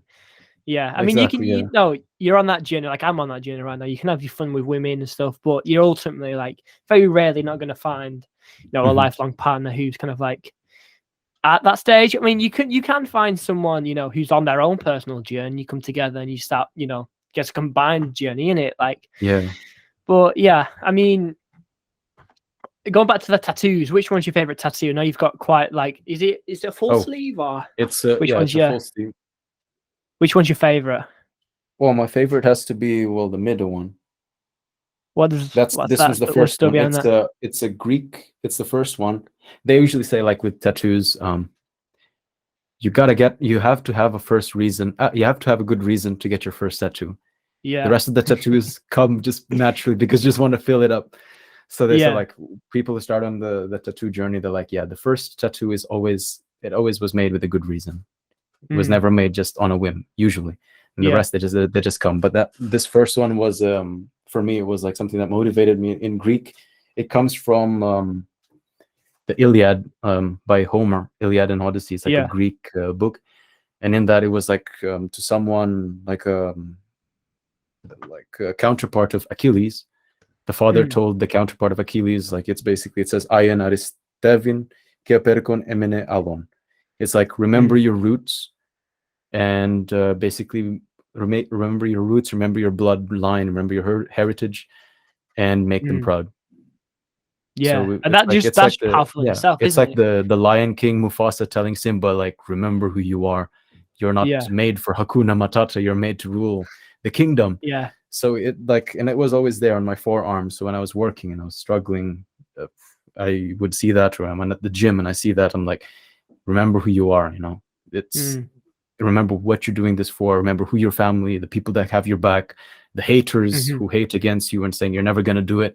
Do it to go against them. Do it for the people who love you. Do it for the people you love. Do it for the future family that you want to have in the future. Do it for the people who you don't know but are looking at you or are counting on your success to motivate them. So that's the for me the most powerful one. Yeah, it's just the motivational thing, isn't it? Like, and again, you know, it's who do you listen to? Like, there's I might get a lot of hate for this, but I think the most red pill book on this earth is the Bible. Like, one of my favorite stories from that is David versus Goliath. You know, typical big giant muscular dude. Oh, I love you. And then a small little weakly human with these. What do you have? Like a little slingshot, like or a something? slingshot, with a stone. Just a little slingshot, and he fucking beats him. Like, it just got like, you know, whether you hate Christianity, Catholicism, all that, you know, but if you're not religious, you can always learn something from someone like Andrew Tate. And Vim again, I hate him because of what he says about women, that sort of stuff. But I'm humble enough to say he's a marketing genius, and I'm learning that sort of stuff from him. Yeah, like Trump as well. Don't like him, but his body language. I'm analyzing his body language. It's a famous clip. He's having a handshake with someone, but I can't remember what and president. Then he pulls him in, right? Yeah, he pulls him in. It's like, bloody hell. See, these little things, you know, like, you don't let your feelings get involved with your passion and the way you want to go, because if you let your feelings get into the mix, you might not, you know, go down a certain route. You might not become who you are destined to be, if you know what I mean. Like, if you like, obviously emotions have a place for places, but most of the time, if you listen, no, I don't feel like going to the gym today. Yeah, do it tomorrow. No, get off your ass and go to the gym. Exactly. No, you're gonna waste all that progress. You're gonna waste the day. You know. Yeah, it's the feelings versus the logic, and it goes back to the thing that I said, the three enemies of the soul: the world, the devil, and the flesh. So the flesh is the thing that says, like, oh no, you're tired, you don't want to go.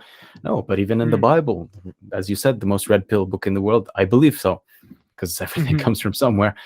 Like in the Matrix, they say, like, oh, this is the red pill. Oh no, this is the blue pill. And I'm like, but who created the pills in the first place? There must be an origin somewhere. There must be the original dude who didn't require the pill, who actually started manufacturing these in the first place. He knew the truth from the very beginning. So I like, where is that origin? For me personally, many, as you said, many people might disagree. I think I agree with you that it is the Bible, and they said that, like, wow, I'm on a ramble and I don't even know what I was talking about in the Bible. It's fine. Well, while you think, I'll continue. Hang on, I've fucking hit a train stump as well. Oh, what was it? I was gonna talk about it. Oh, what the fuck was it? Actually, yeah. you know, like you said with the blue and red pill, you know, someone had to make it. And I've been doing a lot of research into, like, you know, the whole matrix, and that's big on TikTok and with the youth nowadays, is getting out of the matrix. Mhm. And, you know, I'm thinking, you know, who is behind all of this? And, you know, I stumbled onto BlackRock and the World Economic Forum, you know, all of these, you know, super elite, you know, it's funny how all of these like world leaders, like the politics in the UK right now are completely shambles. You got Rishi, I can never say his name, Rishi Sunak, I think he says his name. Mhm. He's, you know, on opinions on him, but every single one of these world leaders come from the World Economic Forum, and like, ooh, okay, what's going on here then? You know, I hate calling them the elites, but the people who like are at the top. Yeah. And then it just goes back to the thing, you know, everyone hates, oh, you know, there's no hierarchy, there's no, you know, there's no alpha male, beta male, sigma male. All right, then how do you explain your workplace? How do you explain the world? There's literally an alpha of your country called the prime minister, Mhm. the president. Like, Exactly. Yeah. but yeah, it's like I'm big in that right now, kind of like, you know, doing my research into the whole who's behind the scenes. Yeah. Like, I believe there's people who are richer, you know, Jeff Bezos and all this sort of stuff, who are rich enough to just disappear. Mhm. I guess they're kind of like true sigma, I guess you could say. You know, they're living an average life. You know, someone walks down the street, you know, go, oh, you got fans going crazy. But you've Yeah. got mega bucks, you know. Mhm. But even Yeah. even with So. them, those are those are good examples of what I pretty much was talking about. If you want to really do live off the grid, you got to be Mhm. like him. You got to first Yeah. take advantage of the society, of the system, Yeah. to get the money in order to make to disappear virtually. But Mhm. even that, like the Matrix in that video, Matrix is like the root word of Matrix is mater. Mater also like mater is mother, mother Mm. nature. Mother Even Nature. if we escape this matrix of society, we're still at the mercy of mother nature. So we gotta Yeah. choose. It's like whether we want to Who would be. you That's why I rather? always, Yeah. exactly. So I'd rather go Yeah. shopping at the supermarket to get fish than to take the time to put on a suit, to get my spear gun ready, go into the ocean, get the sea Yeah. bass for myself. I'd rather just go across the road and buy sea bass from the supermarket. So rather go for Yeah. the matrix than for the mother nature, but they're both exactly the same root, still the mother.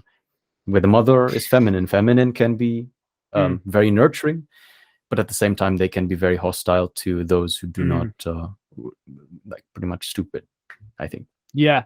I have to say. Yeah, like, I guess, you know, going back to the whole positive and negative thing, there's always a positive to either one, isn't there? You know, if you go across the street to go buy, I don't know, beef or something that's been processed, you don't know what chemicals are in that. And some way Mhm. they can control, you know, they might be able to artificially lower your testosterone or something like that. Mhm. But if you go, you know, across the other road into the jungle, even though it's a bit of a wild analogy, if you go across and, you know, you try, I don't know, kill a gazelle, you run the risk, you know, it might be 100%, you know, fresh, you know, fresh meat or some shit like that. Mhm. You run the risk of having your head ripped off by a lion, you know, like, there's pros Exactly. and cons to everything, isn't there, you know? Yeah, like when Yeah. I'm spearfishing, as soon as I go underneath the water, I know I'm no longer the biggest hunter around. Yeah. I know I'm not the apex anymore in that Yeah. environment. I'm constantly. The first time I did it, it was like not pitch black, but it was just blue and with a visibility of Mm. around 5 meters, 5 meters, so I could see, and then it gets murky. I was like, Yeah. damn, you know, I'm like going through the rocks trying to hide and trying to Mm. find octopus or sea bass or whatever fish I could find. But yeah, Yeah. if it's not a bigger fish, then that's at the mercy of currents or something that the sea has Mm. holes in there, whirlpools, all of those things. So yeah, Yeah. it's you got to pick your sacrifice basically. So off the grid, it's true independence, and true independence Mm. has responsibility, because if you have a Yeah. farm, you got to water the plants every day, you got to trim them, you got to tend to them, Mm. you got to transplant the baby plants to the soil, and you got to know exactly what you're doing. So Yeah. even not only the infrastructure, but you have to have the knowledge of how to do that. Mm. Yeah. Yeah, it goes back to what John Beaton says, you know, pick your poison.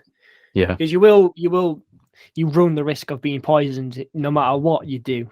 Because Hmm. obviously there's always an alpha, Mother Nature. You know, Yeah. there's no one Yeah. really more alpha than Mother Nature. And yeah, like, it's, you know, pick your poison. Which path do you want to go down in life? You know, who do you, I guess, ultimately want to serve, the Matrix or Mother Nature? Like, Hmm. which one?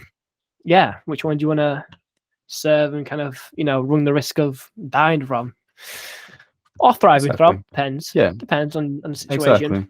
But at the end of the day, as they say, memento mori, we're all gonna die. In the end of the day, Yeah. that's the only, like, forgot the three truths in life. The three constant in life are death, change, and taxes. So Yeah, I was going to say so taxes. so Bloody taxes. yeah. So death is gonna come either Mm, way, yes or yes. So yeah. you might as well make that it's like it's a grim thing to think about. But at the end of it, But it's like when you truth. really think about it, it's truth, and it's Mm, also liberating, because yeah. if I'm gonna die, then all the troubles that I have, all the challenges will die with me. All my failures Yeah. will die with me. I'm gonna die anyway. The guy who I embarrass myself in front of is gonna die anyway. So Yeah. nobody's gonna care about me. So, Yeah. well, yeah.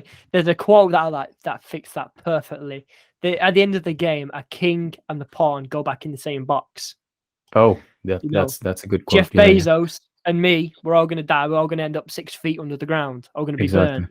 Yeah. Like like it's choose what you want to do with your life. If you Hmm. want to go out partying, enjoy it. Yeah. I guess there is, depending on what your beliefs are. There is positives and negatives to it, but just about living your life, isn't it? And Yeah. just And I not, I couldn't. Yeah, guess, exactly. And we can't living who you want necessarily to be. also. Mm, Exactly, yeah. And I can't also give hate to people who we think are lazy, or who we think are just living yeah, their lives and drinking. And if that's their happiness, then that's their happiness. yeah, Like that's what they feel like that's living. I'm gonna give that to them. I'm not gonna argue, hmm, because if that makes yeah, them happy, because we're built with different engines. And mm, to be honest, well, if they're partying, less competition for us. yeah. So Everyone watching this, please go party. Please go party. always go for. Yeah, Less I can competition. recommend like good clubs, all over the world. Yeah, I No. know. I know the best club in Sunny Beach, Bulgaria. You go to DGV. Yeah, But yeah, it's pitch poison. Take the old me, for example. Like rubbish sleep schedule. I still got a really shit sleep schedule because of my work, but that's because of I guess, a positive. mhm, I'm not, consuming YouTube and TikTok at 3, yeah, 4 in the morning and going to bed at yeah. 6. You're actually But creating for those platforms. Yeah. yeah, Mhm. but there's a positive in that. I'm putting myself at risk after my my university money gets runs out. I could end up homeless. That is a real possibility. My life could go. I could end up hooked on drugs. This don't work out. Become homeless. Da da da da da. But Mhm. if I was to continue down the, I guess, dopamine and the addiction route, I got a job. You sacrifice stability Mhm. for what's some of that rhymes with stability that's kind of like thriving.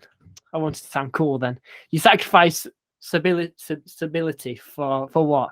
Freedom. There you go. You sacrifice stability for freedom, or you Mhm. sacrifice freedom for stability. Like Gary Vee says, he's rich as anything, but he's busy. He doesn't. He's really, really busy, but he doesn't have that much time Mhm. for his family and friends that his mum does, right? But he was on an episode recently. He was like, he's jealous of like someone like his daughter's friend's dad, who's Yeah. captain of their baseball team. Like he wish Yeah. he could do that, but because Yeah. of his work and where he's at now, he can't do that.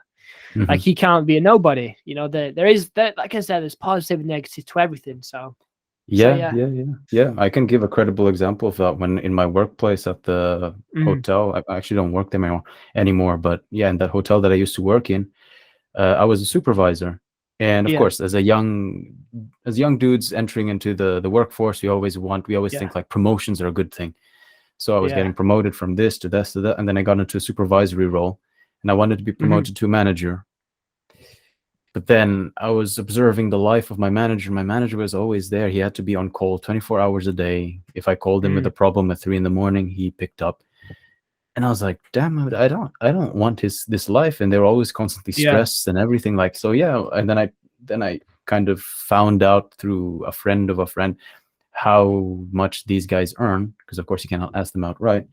And then they earn yeah, like probably maybe 500 to 600 more than me. And then I calculated, I was like, okay, 600, 500 euros more than me. Is that worth the stress, or is that worth Yeah, is the it? time Yeah. lost? Can I use that time, that the time difference between his work schedule and my schedule, that Mhm. difference in time, can I use that to build something that can potentially reach that amount or more? And I'm like, Yeah. actually, yeah. So I told myself, like, okay, I'm not gonna reach for that Mhm.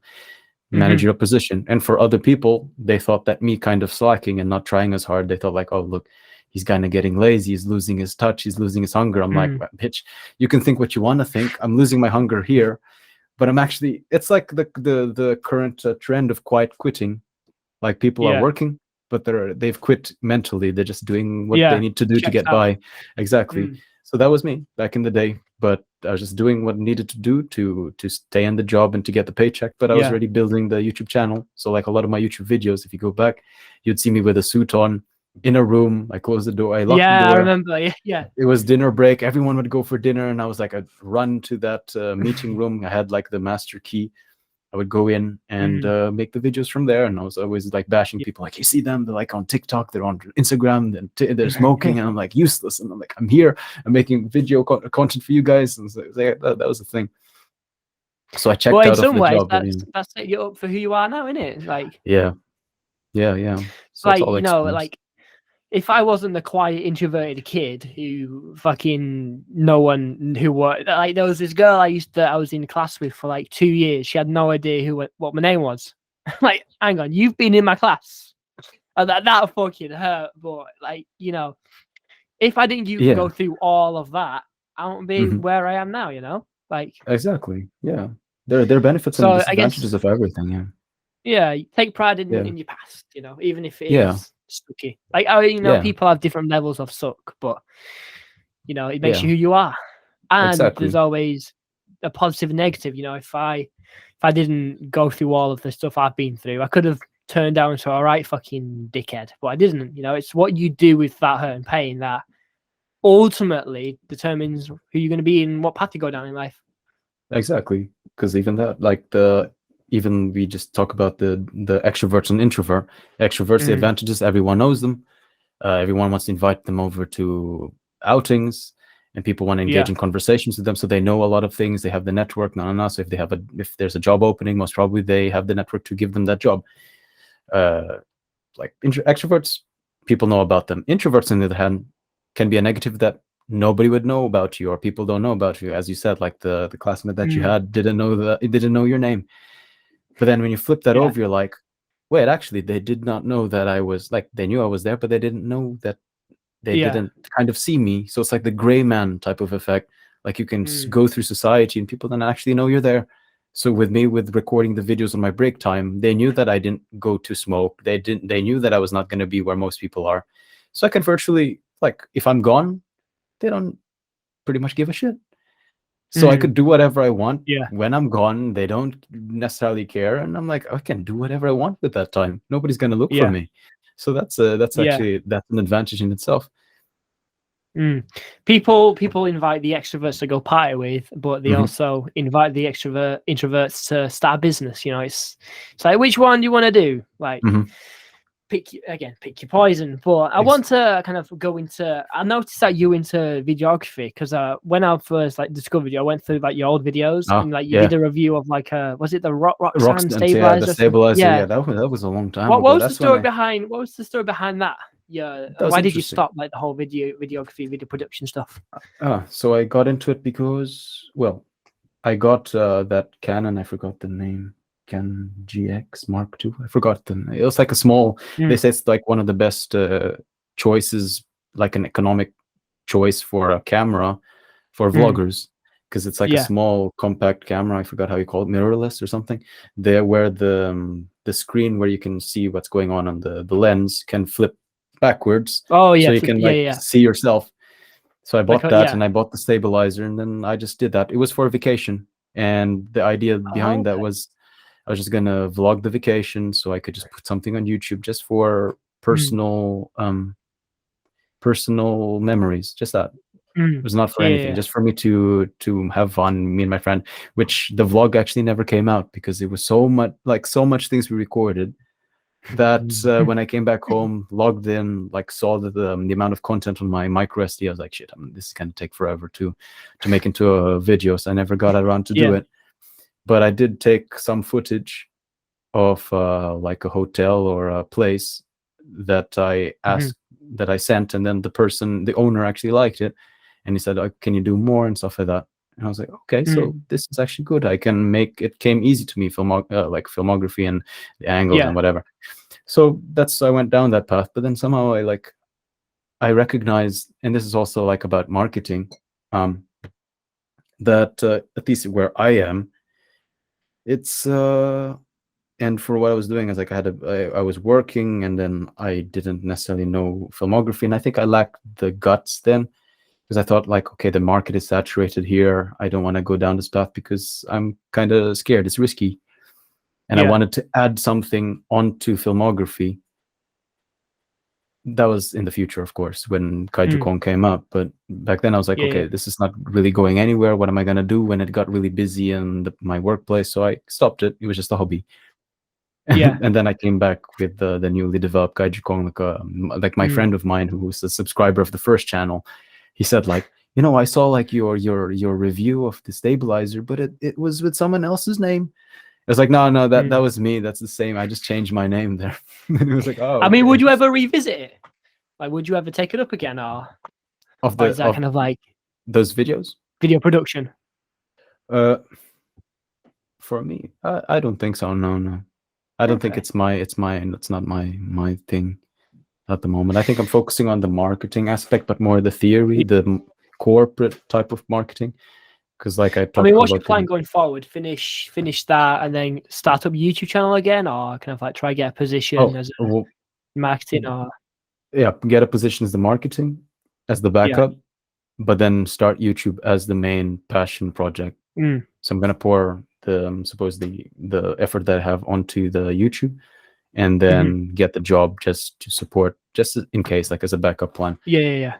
So if YouTube doesn't work out, I have the backup plan. If the backup plan kind of fucks up, and at least I hope to have built the YouTube channel up to some point where I can rely on that as well. I mean, would the stuff you'll be producing on YouTube, would that be more like you've been producing, or would you kind of like take a different direction with it? I think I'll take a different direction. I think I'll take a different direction, more like on, because I don't know what the dudes want. Every time when I talk about like women or something like that, it always gets the highest views. When I talk about self-development, not so many views. I don't understand. It's the same thing. Like I watch other content creators, and they're like, you guys, you're annoying because when I give you things about women, why women are this, why women are not shit, no. There's so many views. And when I give something to teach you how to actually get the women, like self-development, it gets less views. And it's like, it's counterintuitive. It's weird, but that's the way the people run it, because it's the thumbnails, and the thumbnails, especially if you put a big booty, people are going to click or whatever. So I think I'm going to do like more personal development, but also with marketing aspects, because what I'm studying now, I believe, because I'm studying for the company aspect, of course, marketing for companies, but then I'm like looking at many different things, like relationship marketing, things on social media, things about branding. And I think like, wait, all these things can be applied on a personal level to get you the things that you want as an individual, to get you relationships, because marketing yourself as an individual, marketing is like the appearance, it's like the packaging as well, because there's the product, the price, the place, and the promotion. So you as a product, you have to make sure that you're the best product. So as a dude, aesthetics, your style, everything. And I was like, this makes sense. The price, how much do you price yourself? Like, what type of women do you allow into your life? All these things. The place, where do you hang out? How do you distribute yourself? Are you only here, and here, or are you just like selectively here? And then the promotions, like how you put yourself out there in social media. Are you active? Are you not so active? All these things. And it's like, wait, this has so many connections that I can actually put this on my YouTube channel and help the guys out there. Because this is like, all this is really, really good. Would you keep with the theme of the Sigma male, or would it kind of be rebranded a little bit differently? It will rebrand it a little bit differently, yes. Okay.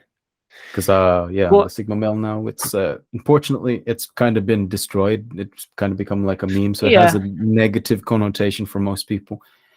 And though there are channels that have grown quite a lot, I don't understand how they beat the algorithm, but it's just like videos with an AI voice speaking.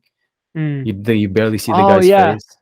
And there are mm, lots of them, like 3 or 4 channels. Then they keep talking about it. So sometimes of course, I'm a little bit jealous because I put the work in and stuff like that. I make sure that my content mm, is good. I have to turn on the lights. I have to make sure that I look presentable. Turn on the camera, even if I'm super uncomfortable doing it.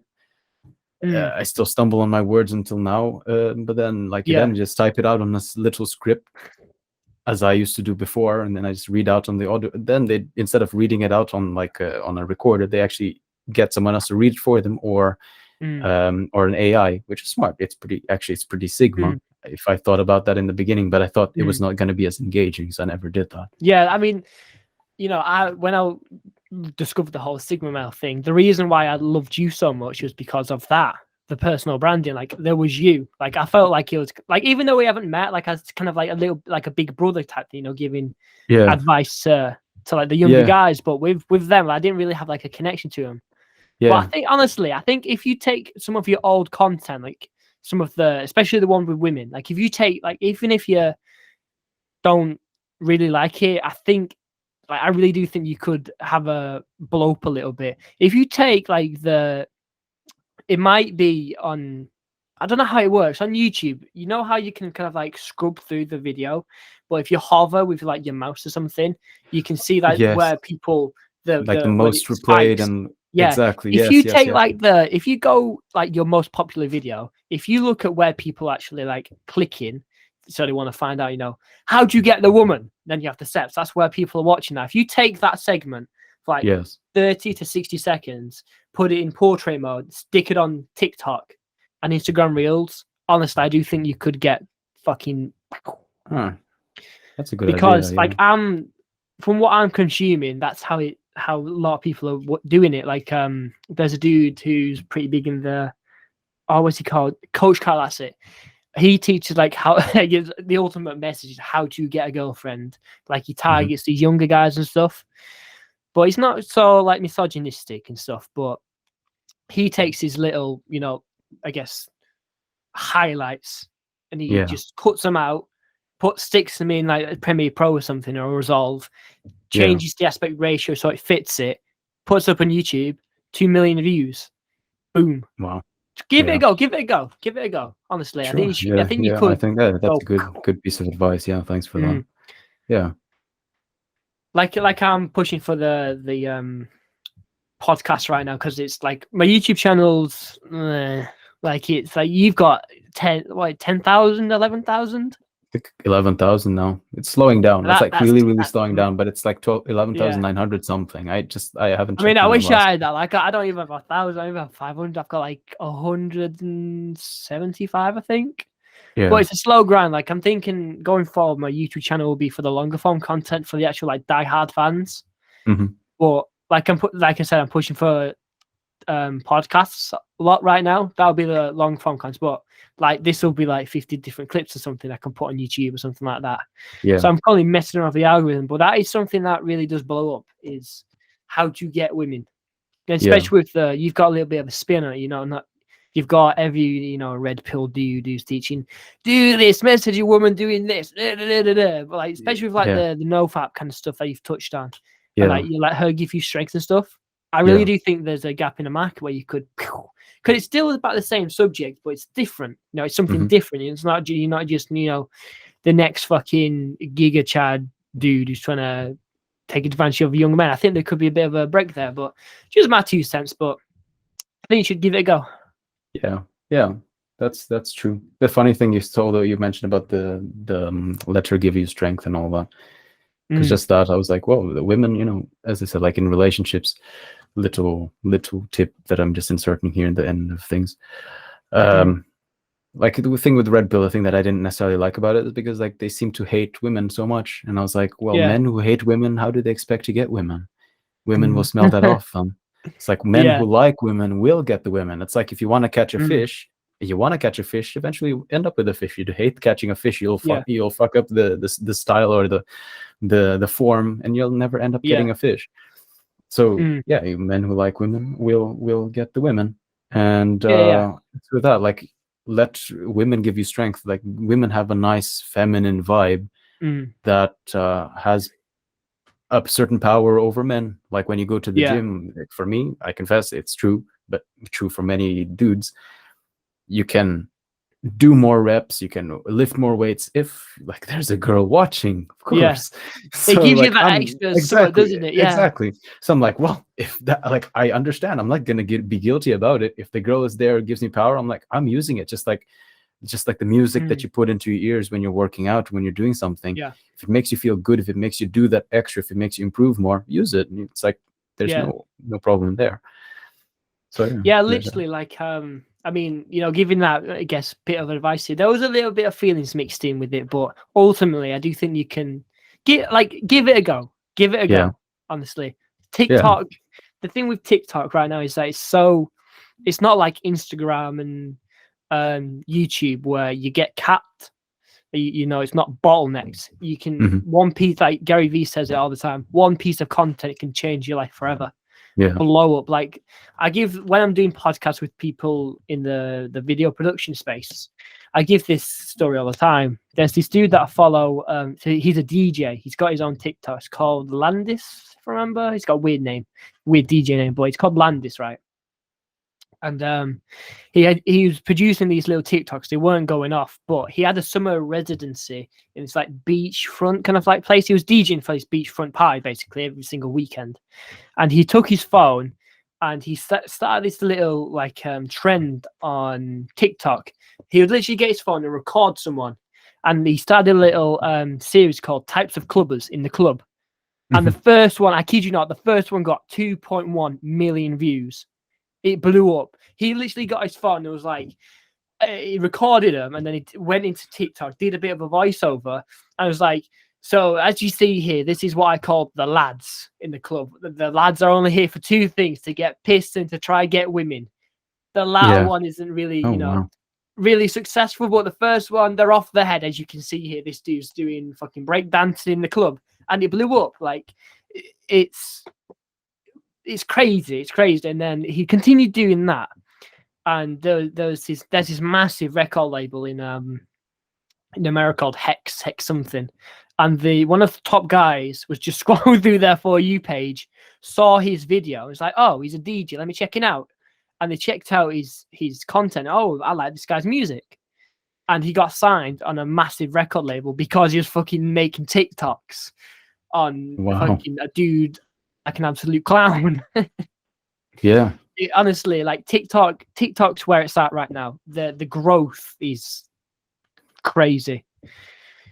And you can manipulate it. It sounds bad, but you can manipulate it as well. Like, I've got a couple of clips from this little podcast in my mind. So I'm gonna frame in a way where I'm kind of like talking about something to hook them, if that makes any sense. So you hook them and then you deliver it.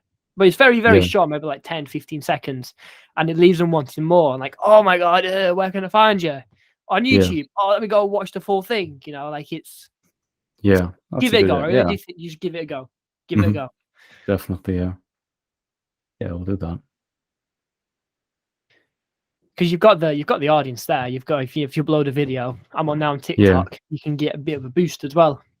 Maybe a couple thousand or something, even a couple hundred. You've got a stepping stone there. Yeah, sure. Anything is better than nothing. Yeah. So just give it a go. It's just a little thought for mind. For sure, we'll do that. But that's, I mean, I'm out of questions now. Unless you've got anything to add to it, I'll end the recording that now. For me, no. I think I'm trying to think, but I think like no. Do a bit of an outro. So that's been this podcast, guys. If you like what you see here, subscribe to the channel. Check out some of my other videos. If you like videography, video production, video editing, check out some of my videos. I've got a playlist right now on how to get what is it called? How to, get into beginner's guide to Adobe Premiere Pro. So if you're watching this, he was talking about, oh my God, how do I get into videography? I don't even know how to edit a video. go check that playlist out. And with that being said, I'll see you on the next video.